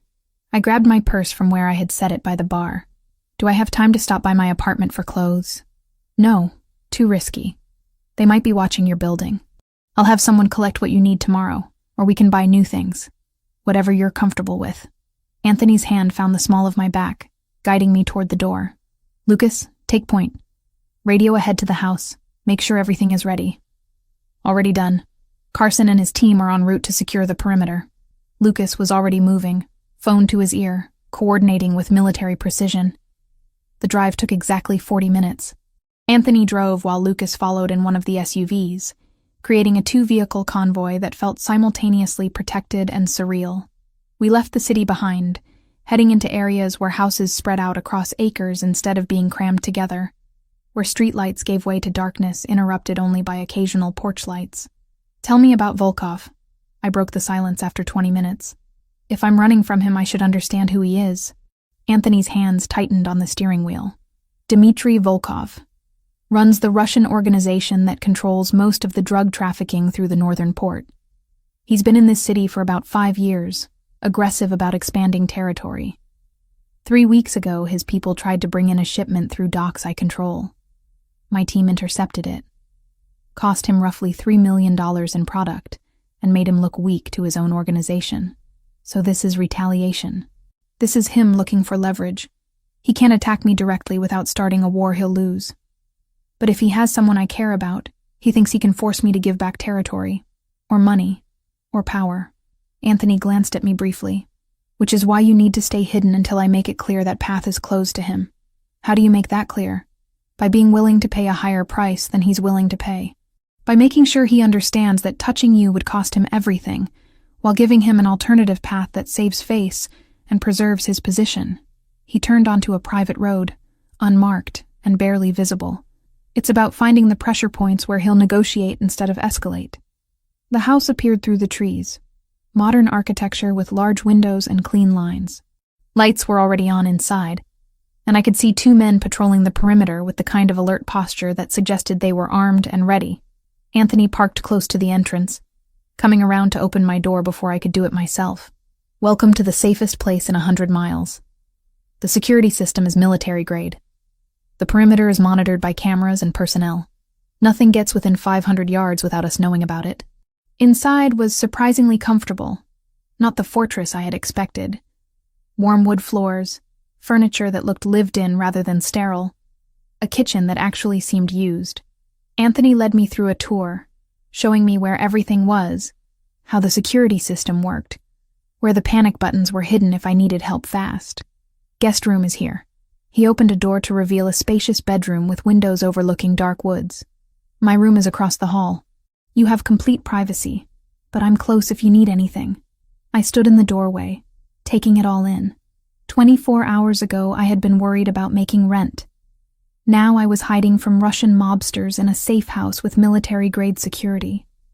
The whiplash of it all finally caught up with me, and I felt tears burning behind my eyes. Hey, Anthony's voice gentled, and then his arms were around me again, solid and warm. You're safe here. I promise you're safe. I know. I believe you.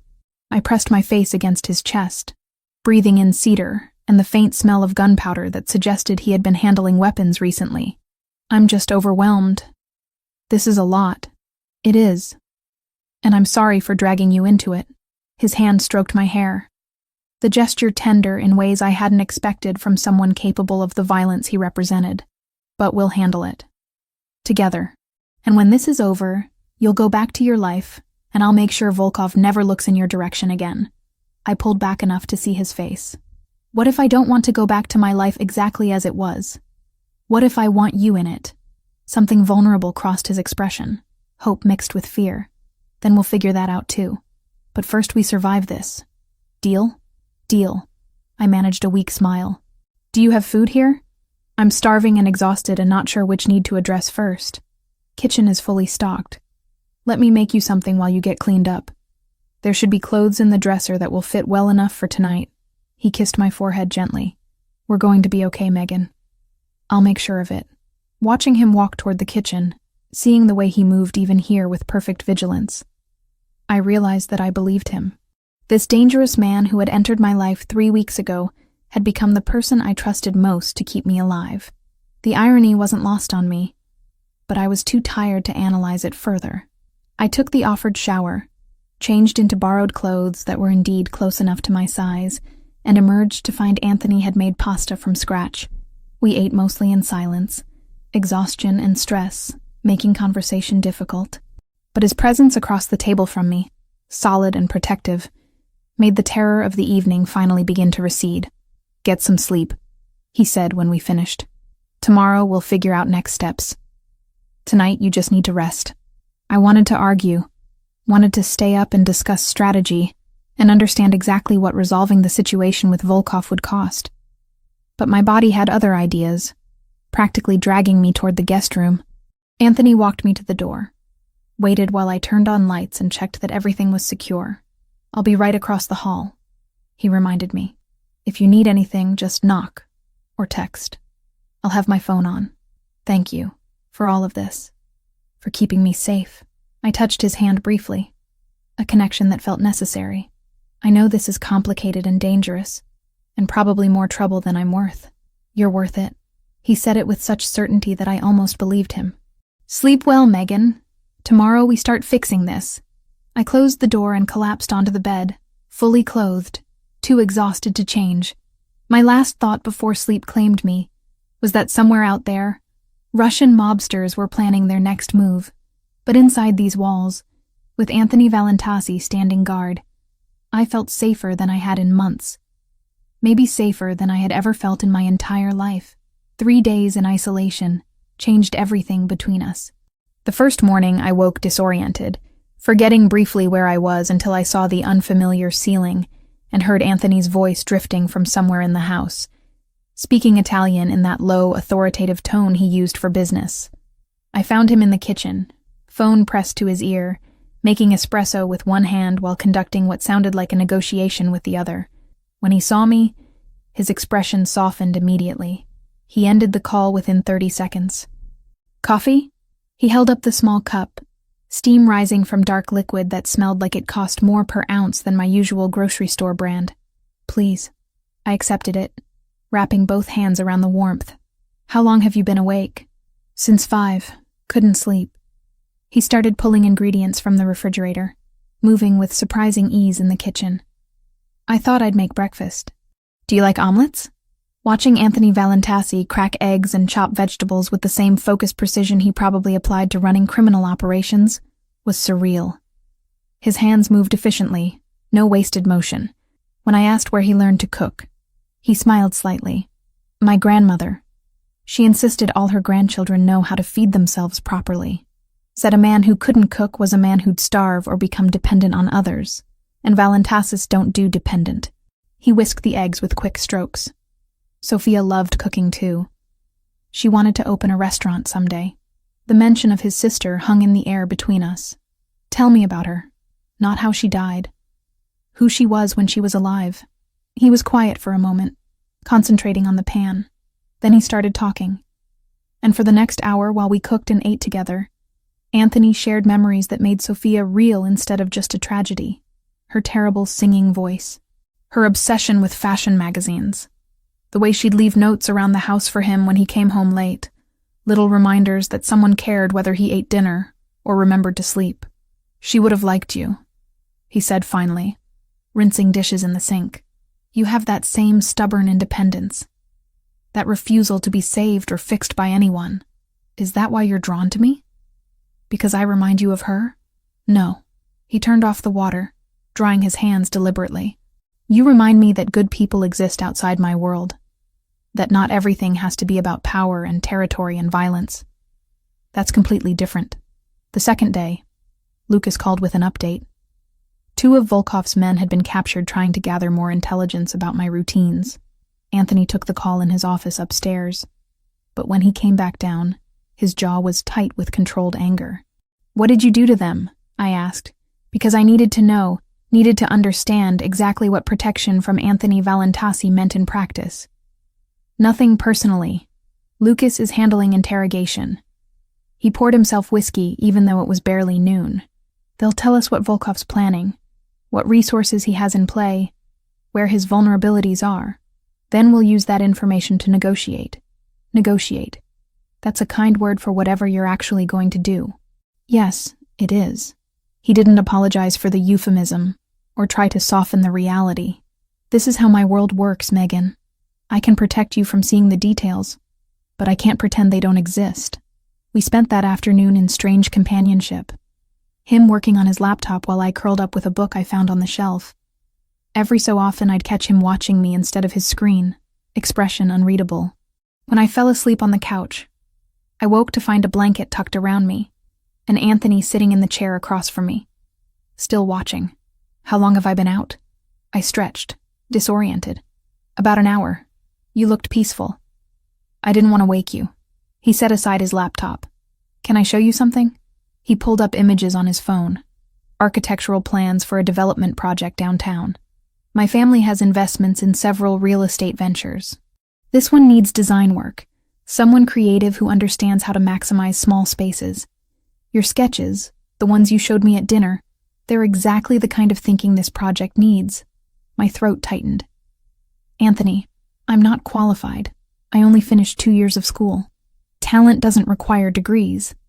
I could connect you with the project manager. No guarantees, but if your work is good, they'll use it. And they pay well. Enough that you could afford to go back to school if you wanted." He watched my face carefully. "This isn't charity. It's opportunity. What you do with it is entirely up to you." The third day, something shifted. We were arguing about what movie to watch. A silly domestic disagreement that somehow escalated into playful provocation. I pushed his shoulder lightly, making some joke about his taste in films. He caught my wrist, pulling me closer with that intensity that made my breath catch. "Megan." My name was a question and a warning. "Anthony." I met his gaze, saw desire and restraint warring in those dark eyes. "If we do this, I need you to be sure. Because once we cross this line, I'm not going back. I'm not good at casual. I'm not built for temporary." His hand slid to my waist, holding me close, but not trapping me. "Tell me you want this." I answered by kissing him, hard and desperate, and done with restraint. His control shattered. We barely made it to his bedroom before clothes started coming off. Urgency tempered by his surprising gentleness. He kept checking, kept asking if I was okay, giving me power even as he took what we both wanted. Afterward, lying tangled in sheets that smelled like him, Anthony traced patterns on my bare shoulder. "You're dangerous for me," he murmured. "People in my position can't afford weaknesses, can't afford to care too much about anything that can be taken away. I'm not a weakness. You're the biggest weakness I've ever had." He kissed my temple. "And I don't care. If caring about you makes me vulnerable, then I'll be vulnerable. That's how much you matter." The fourth morning, Lucas called early. Anthony took it in his office, was gone for almost an hour. When he came back, relief and exhaustion warred on his face. "It's done." Volkov agreed to terms. He sat heavily on the couch beside me. "You're officially off limits. Protected territory. Any move against you means immediate total war with my family, and Volkov can't afford that right now." "What did it cost you?" He told me everything. The territorial concessions, the lost revenue, about $300,000 annually. The 2 men eliminated during negotiations to prove he was serious. "That's too much," I whispered. "Anthony, I'm not worth that." He grabbed my face between his hands, forcing me to meet his eyes. "You're worth everything. Money I can recover, territory I can win back eventually. But you, Megan Turner, you're irreplaceable. Don't ever tell me you're not worth it." I kissed him then, tasting his certainty and desperation and love, because that's what this was. Complicated, dangerous, built on violence and territory disputes and moral compromises, but love nonetheless, raw and real and stronger than I'd ever expected to find. "What happens now?" I asked when we finally broke apart. "Now we go back to our lives." "You go back to work if you want. Back to your apartment if you want. I'll have security watching you discreetly, just as precaution. And we figure out what this means for us, for our future, without the immediate threat forcing decisions." He smiled slightly. "Unless you'd prefer to stay here longer. I could get used to waking up with you." "Take me home," I said, "to my apartment. And then tomorrow you can take me to dinner like normal people. We'll figure out the rest as we go." Anthony kissed me one more time before standing. "Normal people. I can try that. For you, I can try anything." We didn't go back to normal overnight. For a few days, we practiced ordinary things with deliberate care. Quiet dinners without looking over our shoulders, turning off our phones after midnight, sleeping without the lights on. Anthony asked what would make me feel safe that didn't involve more men or more guns, and then he actually did those things. Walked me through the building's exits, showed me the panic buttons once and never again, learned my tells when anxiety crept in. Safety stopped being a performance and became a routine we kept together. 7 weeks later, my life looked completely different, but also strangely normal. I had moved into an apartment 2 floors below Anthony's penthouse in a building he owned downtown. Not living together exactly, but close enough that I could knock on his door at midnight when nightmares woke me, close enough that he could stop by with coffee before I left for work.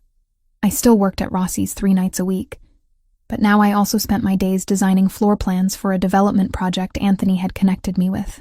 The project manager, a woman named Sarah who didn't seem to care that I lacked a degree, had hired me after seeing my portfolio. The pay was more than I made in a month of waiting tables.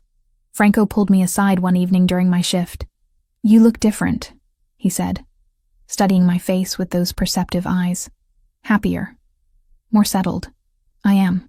I wiped down the bar, comfortable in this space that had become familiar. "Things are good. Mr. Valentassi is good to you?" "He is." I met his gaze directly.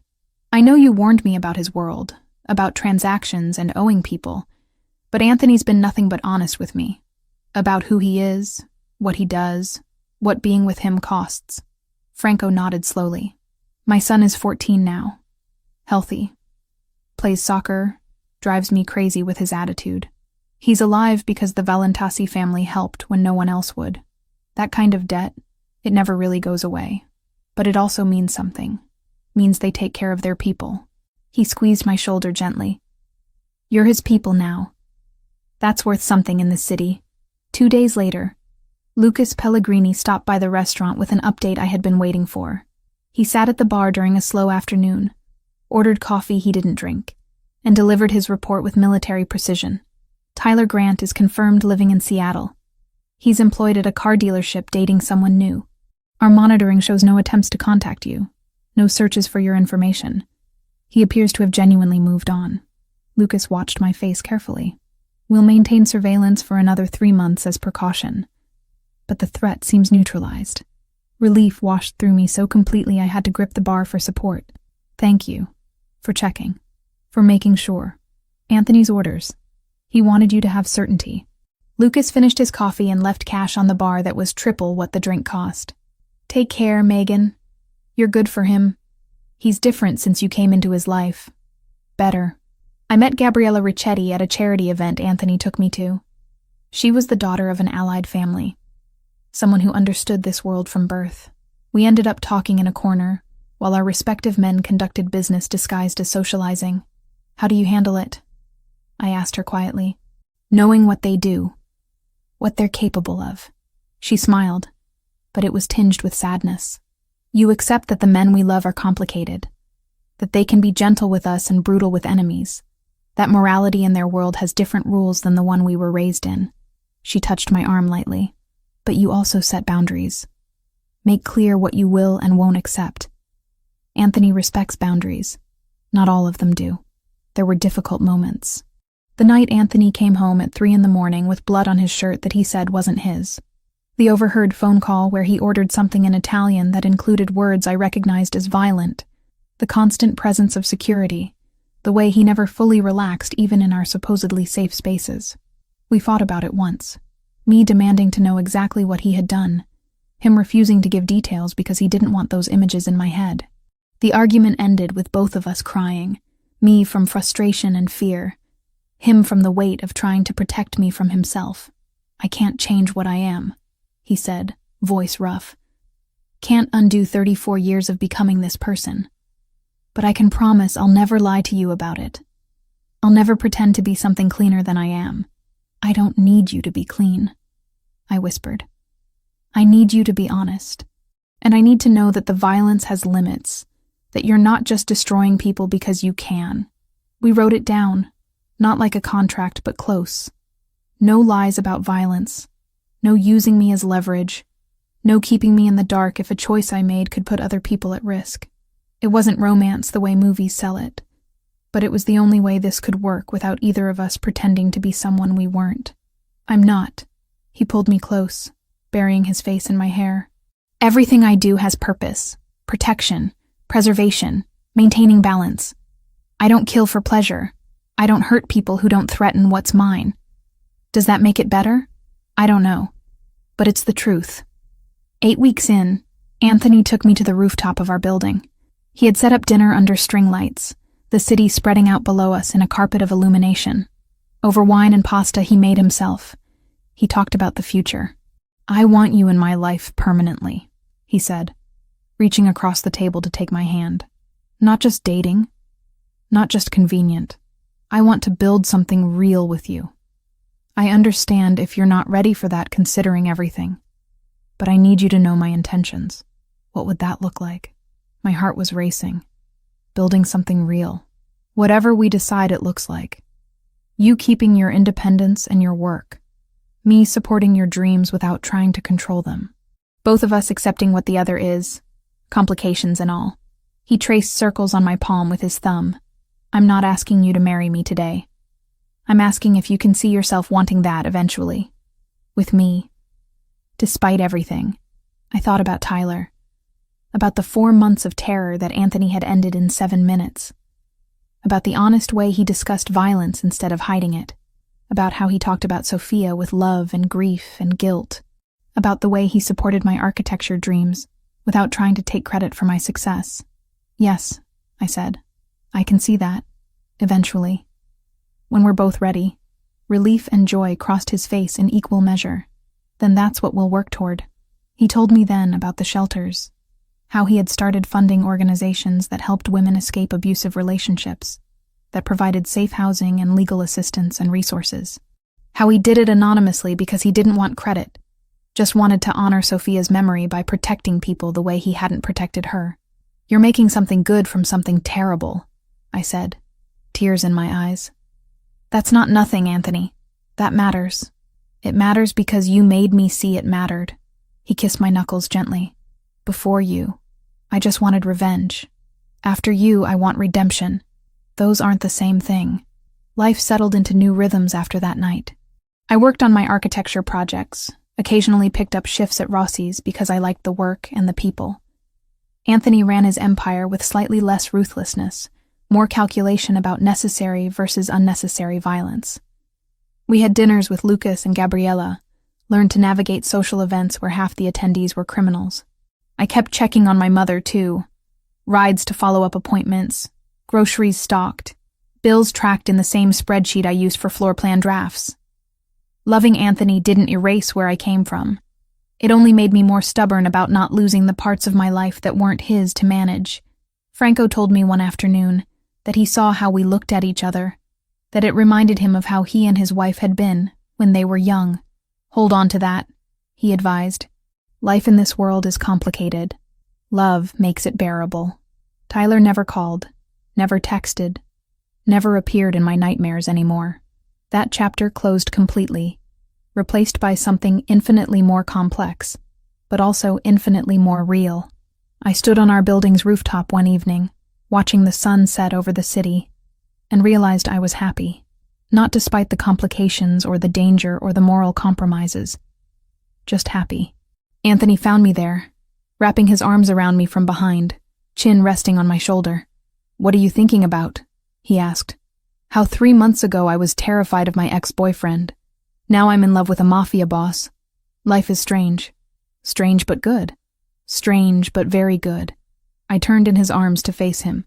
Thank you for handling Tyler permanently, for being honest about your world, for loving me despite it being dangerous for both of us. Thank you for choosing this anyway. He kissed me softly, for seeing who I am underneath everything and deciding it was worth the risk. We stood there as darkness fell and city lights bloomed below. Two people from completely different worlds who had found something real in the space between danger and safety, violence and gentleness, fear and love. It wasn't a fairy tale. It was better.